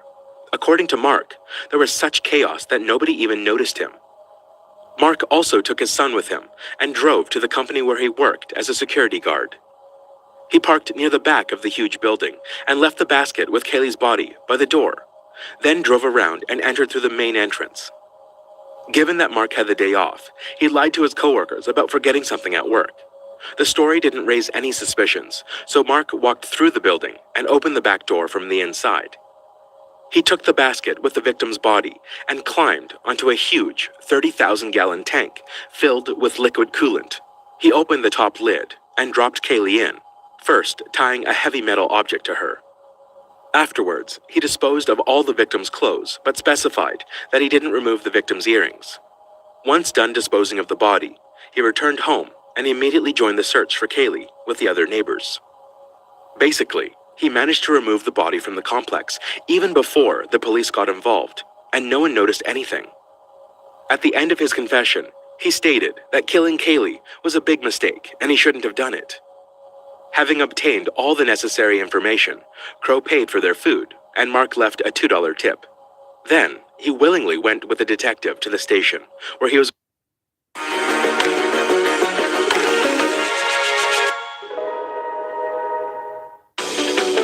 Morning. Shorts improve. Love that for you and your gut. arrested on a charge of murder. As soon as Mark's lawyer learned about his confession, he tried to withdraw it, but it didn't work out. Mark provided all the information voluntarily, and Detective Crow didn't break any laws. The police immediately went to Mark's workplace and opened the tank. 2 years later, the victim's body was still inside, although the degree of decomposition didn't allow experts to determine the cause of death or any other details. They could only confirm her identity, and Judy finally got to bury her daughter. Mark admitted his guilt to the judge and was sentenced to a minimum of 25 years in prison, just as Detective Crow had told him. The man's lawyer managed to negotiate a deal where his client had the kidnapping charges dropped and only faced punishment for the murder. But Mark's story didn't end there. In 2010, the police reopened an old case from 1988. A 74-year-old woman named Viola Manville was brutally murdered while taking a walk in a suburb of Rochester. Detectives had several suspects, including Mark, who was only 16 at the time, but he had passed a polygraph test during interrogation, showing no signs of deception. Eventually, a man named Frank Sterling was arrested for the crime. At first, he denied his guilt, but after a relentless overnight interrogation, he confessed to the murder. After being in prison, Frank tried to appeal his sentence, claiming that the police coerced his confession and that by the end of the interrogation, he could barely comprehend what was happening. However, all of Frank's attempts to prove his innocence failed until 2010, when the case was reopened and all existing evidence was sent to the lab. Experts found a DNA sample from the suspect, which did not match Frank's, but perfectly matched another inmate from the FBI database, Mark Christie. In 2011, at the age of 39, Mark confessed to Viola's murder and received an additional 28 years in prison. However, he did not disclose the motives for his actions and showed no remorse. As for Frank, he was released from prison after 19 years of wrongful imprisonment. He sued the authorities and received nearly $10 million in 2014. But just 3 years later, he died of a heart attack at the age of 54. Mark continues to serve his sentence in prison, but he may be eligible for parole in a few years. However, there are no guarantees of his release. It is worth noting that if investigators in Viola Manville's case had not fixated on another suspect and coerced him into confessing to a crime he didn't commit, Mark might have been incarcerated earlier, and he wouldn't have had the opportunity to kill Kaylee. Unfortunately, things turned out differently.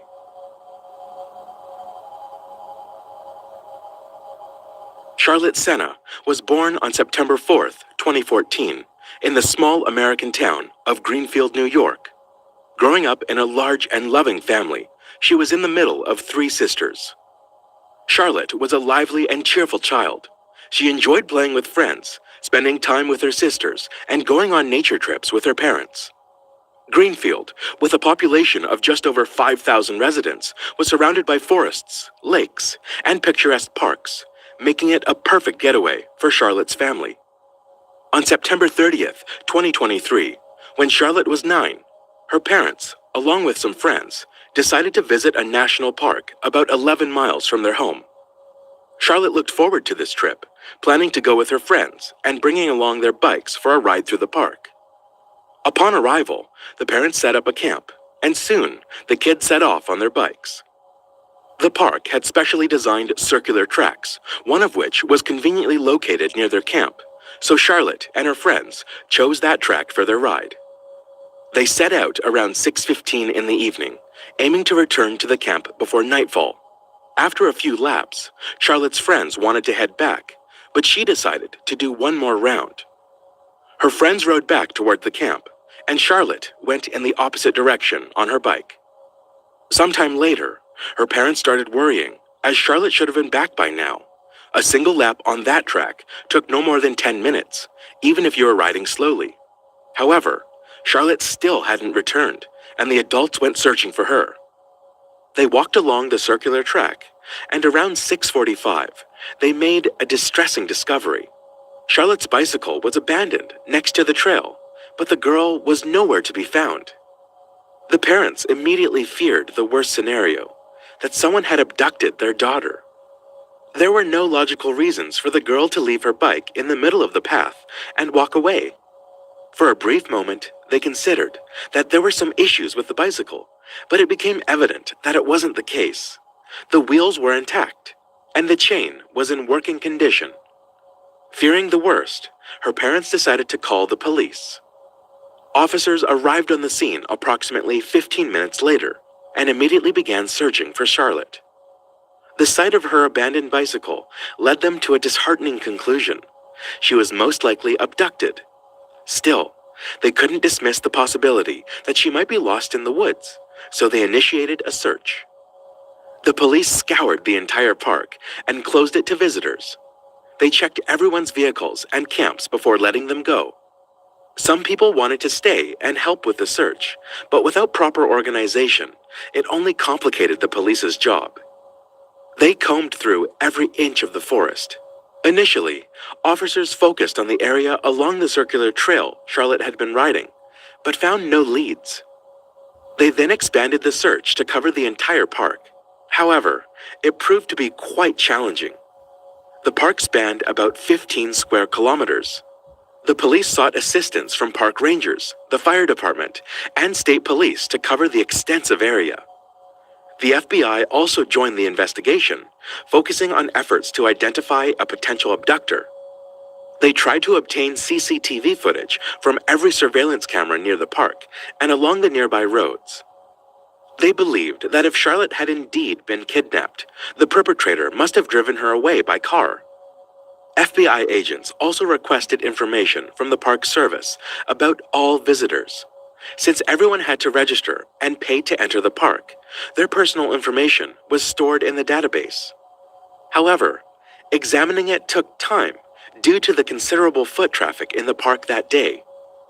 They also obtained data from cellular providers regarding the location of all phones present in the park when Charlotte went missing. Considering the possibility that the abductor might have entered the park without registering, the FBI agents aimed to match visitors' data from the Park Service with the cell phone locations, potentially identifying a suspect. Yet, gathering all this data was a time-consuming task. It also involved approximate phone location tracking via cell towers, not precise GPS tracking. The search continued until the late night without yielding any results. Early the next morning, officers returned to the park, and the search team grew larger. In total, over 400 people participated in the search for the missing girl. Police also reached out to the public through the media, urging people to share any information related to Charlotte's disappearance. The case quickly gained widespread attention, with the state governor addressing the issue at a dedicated press conference and showing support for the family. That same morning, the police activated the Amber Alert system, allowing them to quickly notify residents about the child's disappearance. They hadn't used it on the first day to ensure Charlotte wasn't simply lost in the park. Now, it was almost certain she had fallen victim to abduction, as she should have been found by now if that wasn't the case. Unfortunately, the searches once again yielded no results, and the FBI's attempts to identify the abductor were unsuccessful. By the evening, the police began to realize that finding Charlotte alive was becoming more and more unlikely. The crucial first few hours after a child's abduction are vital, and within that time frame, there's a high chance of locating them alive.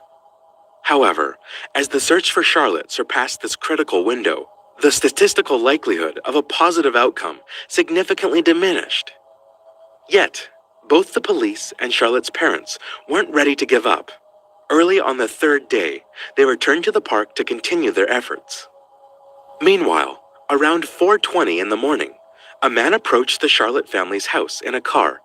He walked up to the mailbox, dropped in a letter, and quickly drove off.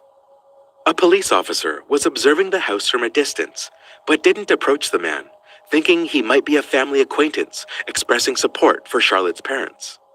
Throughout those days, various people had visited the house, leaving letters and food. But despite the officer's initial hesitation, he found the man suspicious and decided to check the mailbox. Inside was a note that instantly changed the course of the investigation. I started using bio oil about 14 years ago, so when I was pregnant with my first child, I started to get quite a few stretch marks, started applying it religiously every day on my stomach and thighs, and then have continued ever since to lessen the stretch marks, and now you can hardly see it at all. I have tried other things, but this is the only thing that's actually worked. Influencers don't want you to sleep. But our mattresses do. There was a letter written by the kidnapper stating that he had been holding Charlotte and was willing to let her go in exchange for $50,000.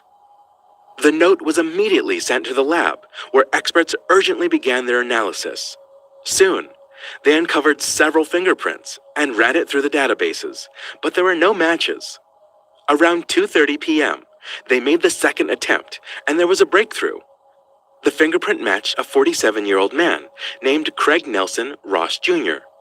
He had been in the New York State database since 1999, following his arrest for DUI. Ross lived just a few miles from the Charlotte family's house, and the police quickly headed there. However, they encountered a problem. The house at the address had recently been seized due to the man's failure to pay property taxes for years. Researching information on Ross, the police quickly learned that he had been residing in a trailer on his mother's property. The woman's house was located 14 miles away from Greenfield. The police swiftly obtained a warrant and sent over 30 officers to the scene, with a helicopter covering them from the air. They surrounded the trailer, stormed in using flash grenades, and arrested Ross. The man attempted to resist, but he was quickly apprehended. At first, there was no sign of the girl, leading officers to believe she might not have been there. They thoroughly searched the entire trailer and looked into a locked closet. Under a pile of rags, they found Charlotte. She was alive and immediately rushed towards her rescuers. She was promptly taken to the hospital for examination, where doctors confirmed there was no threat to her life. Family members were immediately brought to the hospital, where they reunited with Charlotte, and soon she was taken home. Her parents, along with hundreds of people participating in the search, were overjoyed. It is worth mentioning that just 10 minutes before her release, Charlotte's mom shared a strange premonition. At that moment, she was in the park where active searches were ongoing. She expressed a strong feeling that hinted her daughter would come home that day.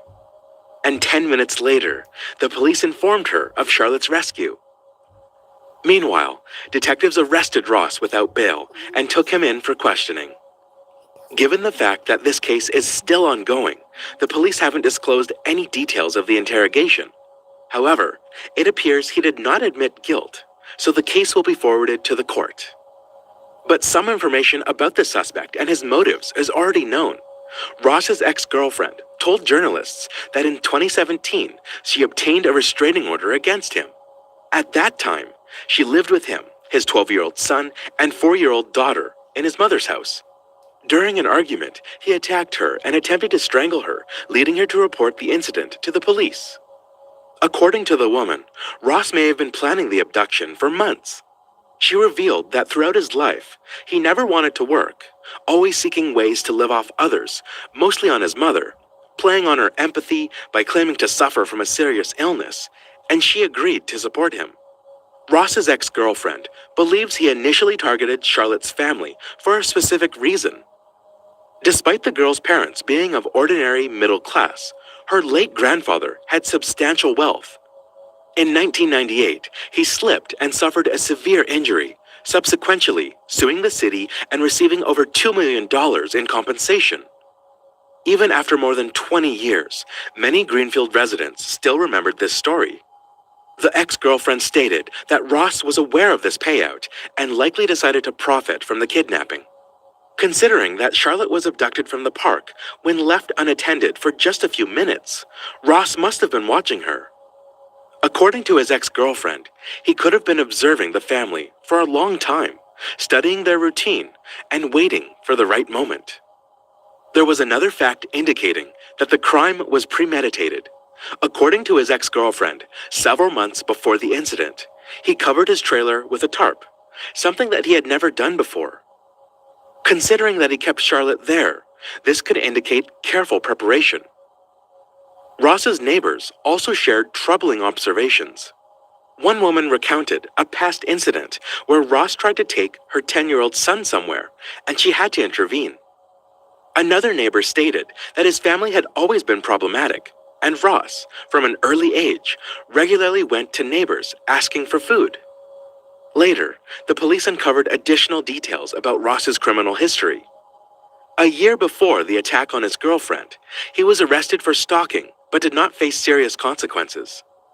Just a month before Charlotte's abduction, he was suspected of sexually assaulting his underage relative, but the case was closed for some reason. Reporters also spoke with his son, who was an adult by that time. He expressed hatred for his father, wishing for him to die in prison, but did not share any specific details. About a month after Ross's arrest, the police made a disheartening announcement. In addition to kidnapping, he faced charges of sexually assaulting Charlotte. Apparently, during the time Ross held the girl in his trailer, he managed to commit some horrible deeds, but the police have not disclosed any details yet. It is known only that Ross refused to admit guilt regarding the sexual assault charges and plans to defend himself in court. Considering the fact that the abducted girl was found in his trailer, he probably has no chances of avoiding jail. Besides the fingerprint on the ransom note, investigators also found indirect evidence confirming his involvement. Analyzing the location data of all phones in the park at the time of the abduction, they discovered that Ross's smartphone was one of them.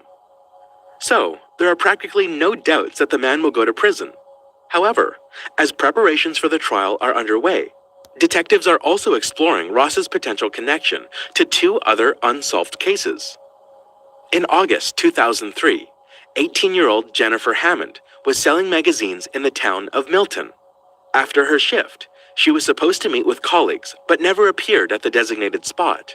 6 years later, her remains were found near a lake 11 miles from town. It's worth mentioning that she disappeared just a few hundred yards from the house where Ross was living at the time.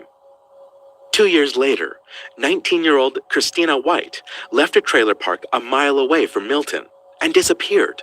A year later, her remains were found, but the case remained unsolved. As for Ross, he was living in the same trailer park at the time. Now, the police are considering his possible involvement in these murders, but currently, they lack any evidence, or they are withholding it in the interest of the investigation. Regarding the trial for Charlotte's case, it is set to begin in April 2024. Despite the presence of undeniable evidence of his guilt, it cannot be ruled out that Ross may be offered a plea deal. In case he continues to deny guilt, Charlotte will likely have to testify in court, recounting in detail what he did to her. To spare her such a traumatic experience, a plea deal might be an option. Now all we can do is wait for the trial and hope that justice will prevail. Mitzi Sanchez was born on August 10th, 1992, in Vallejo, California. She grew up in a large, close-knit family with 2 brothers and a sister. Mitzi was a cheerful and bright child. She enjoyed spending time outdoors with her friends and playing with her siblings. From a young age, Mitzi was quite independent.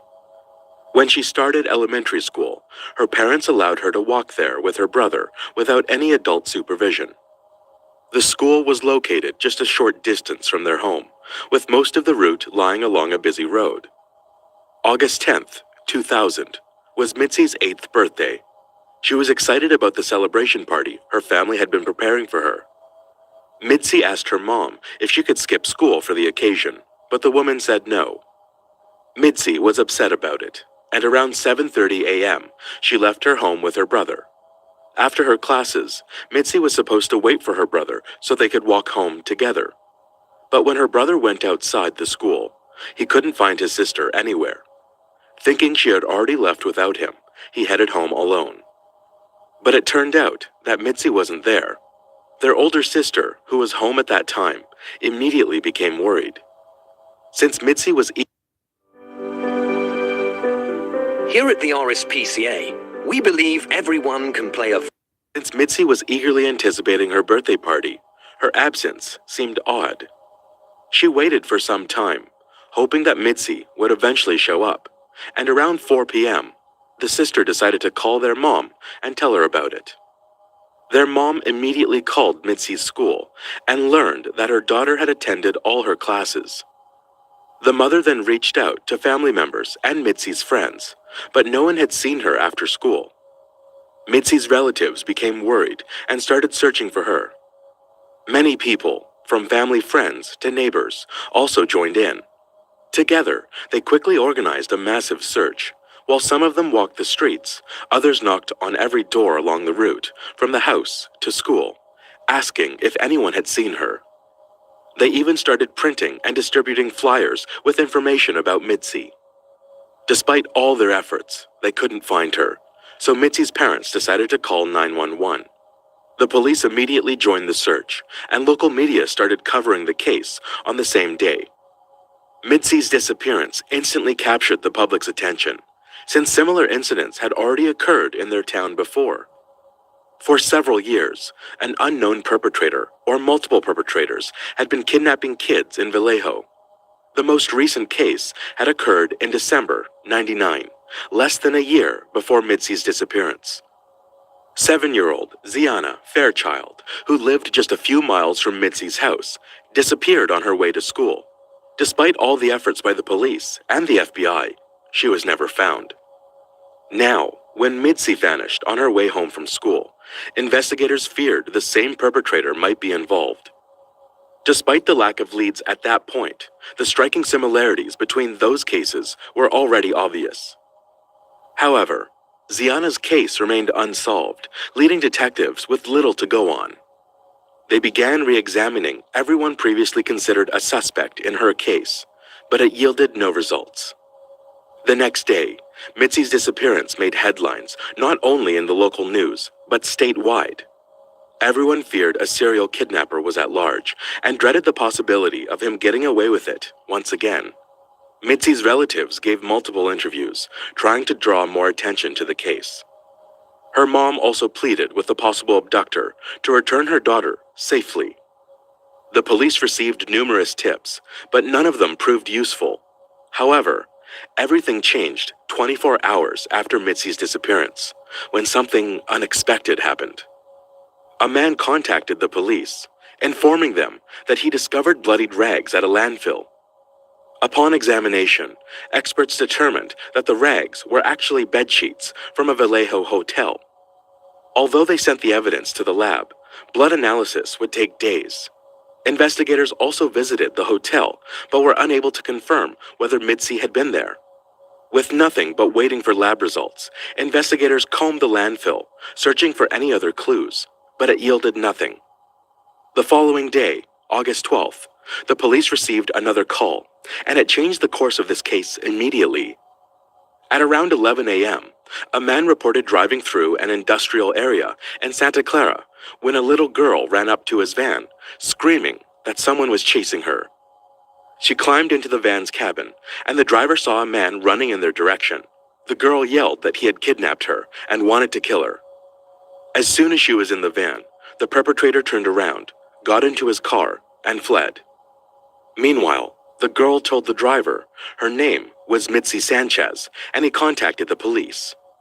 Officers immediately picked her up and drove her to a hospital for examination. They also called her mother and let her speak to her daughter. Soon after, her relatives rushed to the hospital and reunited with Mitzi. Meanwhile, detectives spoke with the van driver. The man proved a crucial lead. He remembered the license plate of the kidnapper's vehicle because it drove off right in front of his van. It turned out the van driver was on that road almost by chance. He had a day off, but was asked by his supervisor to cover a shift and deliver a load. If he hadn't been there, the perpetrator possibly could have caught up with the girl. The police ran the license plate and identified the car belonging to a 39-year-old man named Curtis Dean Anderson. He had been on law enforcement's radar before, with prior convictions for thefts, kidnapping, and suspicion of other crimes. As investigators focused all efforts on finding the abductor, their colleagues prepared to hear Mitzi's account of what had happened to her. She told them that on August 10th, she was eagerly awaiting the end of school to go home and celebrate her birthday with her family. When her final class ended, Mitzi decided not to wait for her brother and headed home alone. Just a few hundred yards away, she noticed a parked car by the roadside. Inside was a man, watching her intently through the rearview mirror. Mitzi felt uneasy about him, but quickly brushed it off. It was daytime, she was on a familiar street, and being young, she didn't fully grasp the potential danger posed by strangers. As Mitzi approached the car, the man got out and asked her to help him. He said he needed to grab a roll of tape from under the car seat. He also explained that he couldn't bend down himself due to a leg injury from falling off his bike. Despite her uneasy feeling, Mitzi agreed to help. At that time, she couldn't fully comprehend the potential danger posed by the adult man, and her parents had always taught her to help others. As soon as Mitzi reached for the tape, the perpetrator shoved her inside, covered her mouth with his hand, and slammed the doors shut. Mitzi tried to scream, but it was too late. The kidnapper drove off in an unknown direction, leaving her to gaze out the window in horror. At one point, they passed Mitzi's home, and she saw her relatives preparing to celebrate her birthday. A few minutes later, the kidnapper pulled into a deserted parking lot. He gave Mitzi new clothes, forced her to change, and discarded her old clothing in a nearby trash bin. He also warned Mitzi not to try to escape, claiming he had a gun and that no one ever managed to get away from him. In the next few hours, he drove Mitzi in an unknown direction. At one point, she asked why he had kidnapped her, and the man simply replied that the same had happened to him when he was a child. When it got dark, he parked again and began covering the car windows with some rags. He then pulled out a chain and secured it to Mitzi's leg with a padlock. Then, the perpetrator took out a bottle of alcohol and forced her to take a few sips. Mitzi tried to argue with him, but eventually complied with his demand. After that, the man grabbed a camera and took several pictures of Mitzi, then laid down to sleep right in the car. Mitzi tried to keep her eyes open, afraid of falling asleep. She was thinking how to escape, and at one point saw a police car drive past the parking lot, but it was far away, and even if Mitzi had screamed, the officers would never have been able to hear her. The next day, the perpetrator continued driving her around the city. He made her sit on the floor of the car and covered her with sheets to hide her from view. At one point, he stopped and got out for a few minutes. Mitzi tried to free her leg from the chain, but quickly realized it was impossible. She also found a nail file and attempted to unlock the padlock, but it didn't work. When the perpetrator returned to the car and drove away, he claimed he had stopped by her parents' house. The kidnapper pretended to be a concerned citizen and asked for flyers to distribute around town. Mitzi was shocked and overwhelmed. She had been so close to home, yet still remained in captivity. Throughout the next few hours, the perpetrator stopped several times, getting in and out of the car. In the evening, Get out. I won't tell anyone. Shut up and get out of here. Now. car. In the evening, he drove out of town and parked in a deserted area, where he sexually assaulted his victim. After that, the man fell asleep, leaving Mitzi in a state of shock. The next morning, he drove off again, making several stops along the way, mainly to buy cigarettes and alcohol. At one point, when he returned to the car and leaned into the cabin, something fell out of his pocket. He told Mitzi not to look there and left again. But the girl didn't listen to him. She glanced down and saw a large bunch of keys. Mitzi quickly realized that one of them must unlock the padlock on her chain. She was afraid of what the perpetrator might do to her if she disobeyed, but eventually, Mitzi overcame this fear. She grabbed the bunch, picked a key that seemed to fit the lock the best, and attempted to unlock it. To her surprise, it worked. Mitzi freed herself from the chain. Now, only the car door stood between her and freedom. Mitzi opened the window and tried to climb out through it, but she encountered another problem. She was so exhausted that she could barely move her legs. Gathering all her strength, she managed to lift herself and leap out of the car. As she crawled around it, she spotted her kidnapper, who immediately noticed her. The man began shouting for her to come back, but Mitzi had no intention of giving up. With her last ounce of energy, she ran in the opposite direction. The perpetrator chased after her, while Mitzi tried to flag down passing cars for help. She waved and screamed, but they all drove past.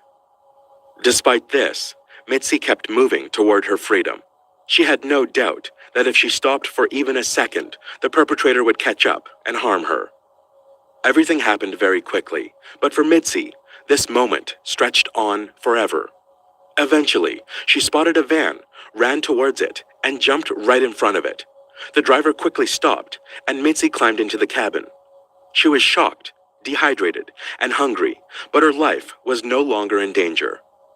At the hospital, doctors provided her with the necessary assistance, and soon her entire family arrived to reunite with her. Mitzi's miraculous rescue instantly became the main news story in the city. When she was brought home, thousands of people gathered on her street. They applauded her and shouted birthday greetings, which she had missed. Meanwhile, the police were hunting down the kidnapper, whose whereabouts remained unknown. When they showed his photo to Mitzi's mother, she realized she had actually seen him twice.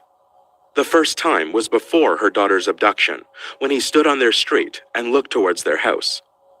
The second time was the day after Mitzi's disappearance, when the perpetrator came to her home and asked for flyers.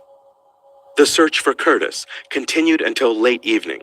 Police set up surveillance at all known places he frequented, and eventually, it paid off. He came to a trailer park and was apprehended without resistance. Curtis was booked in jail, awaiting trial, and detectives began investigating his possible connections to other crimes. The man himself told Mitzi she wasn't his first victim, and no one had managed to escape him. Investigators simply couldn't imagine this being his first crime of its kind. All his careful and likely premeditated actions suggested he had significant experience in committing such atrocities. It's worth mentioning that Curtis had been previously imprisoned for kidnapping a woman in 1991. He was released in November 1999, and now the police were confident that after his release, he had killed at least one girl, 7-year-old Ziana Fairchild, but we'll get back to that shortly. There was also no doubt that he intended to kill Mitzi. Moreover, one specific fact directly indicated that it was supposed to happen on the day of her escape. Police learned why Curtis had stopped in the industrial area. He used to work there at one of the companies, and that day, he visited his former colleagues. He had asked them for a large bag, and detectives immediately realized he planned to dispose of a body in it. After Curtis's arrest, Mitzi struggled to recover for a long time. However, she soon learned that the police were suspecting him of kidnapping Ziana, which made her even more uneasy. While Mitzi was glad she managed to escape, she also worried about the fate of this 7-year-old girl. More than 8 months have passed since her disappearance, and there was no news about Ziana's fate. Mitzi wanted to help find her, so just days after her own rescue, she participated in a search operation along with other volunteers. Unfortunately, they couldn't find any new leads on Ziana's possible whereabouts. This continued until January 2001, when a human skull was found in the mountains near the city of Santa Cruz. Forensic analysis showed it belonged to Ziana, and she was officially declared dead. Mitzi took this news very hard, but ahead of her was another challenge: the trial. It began in April of the same year. Mitzi had to testify before the full courtroom and recount in every detail what Curtis had done to her. He was also present there, but despite all of this, Mitzi managed to fulfill her task. In the end, Curtis was sentenced to 251 years in prison, but that wasn't the end of his story. Detectives repeatedly visited him in jail and asked him questions about his possible involvement in other crimes. At one point, they learned that Curtis had confessed to a fellow inmate about kidnapping and killing 8 other girls. The inmate agreed to cooperate with the police and repeated Curtis's words in detail. But Curtis himself wasn't ready to reveal all his secrets. He didn't deny anything, but tried to negotiate various privileges for himself, speaking with detectives in riddles. Eventually, the man hinted that he had indeed murdered Ziana Fairchild and that he had killed at least 13 other girls and women. It wasn't until 2005 that he gave full confession in Ziana's murder, and for that, he received an additional 50-year sentence. As for Mitzi, her challenges didn't end with Curtis's trial. Just a few weeks after her rescue, she returned to school, where she faced bullying from other children. They called her the kidnapped girl, said she should have died instead of being saved, and generally behaved extremely inappropriately. As a result, her school years became a heavy burden for her, and along with the tragedy she had experienced, it didn't help in her recovery process. Mitzi also repeatedly joined the searches for other missing children, but more often than not, it ended with the discovery of their bodies. Each time, she felt this tragedy, as if it were her own, and ultimately, she couldn't cope with this pressure anymore. Alcohol became her only way to cope with the stress, and with each passing day, Mitzi turned to it more and more frequently. Eventually, she stopped seeing even the slightest chance of returning to a normal life. But one day, everything changed. Mitzi was involved in a serious car accident after a party with friends. She broke her neck, arm, and spent 2 weeks in a coma. When she woke up, doctors informed her that she is pregnant and would have a daughter. This news turned her life upside down, and Mitzi found the strength to change it for the better once again. She decided to dedicate all her time not only to her daughter, but also to other children who became victims of various crimes. She founded a non-profit organization that continues to provide assistance to those in need to this day. As for Curtis, he died of illness in 2007, just 6 years after being sentenced. The only reason the detectives regretted it was the fact that they had not managed to obtain full confessions from him regarding other cases he was suspected of. Although they still haven't been solved, the police continue to consider his involvement highly probable. It is worth mentioning that Curtis had a son who followed in his father's footsteps. He was convicted of murder, and in 2019, his own life ended in prison. Alright guys, share your thoughts on this story in the comment section, and don't forget to hit the like button and subscribe. Thank you for watching. Craving the best sleep of your life? This mattress topper is your secret weapon. Transform your old mattress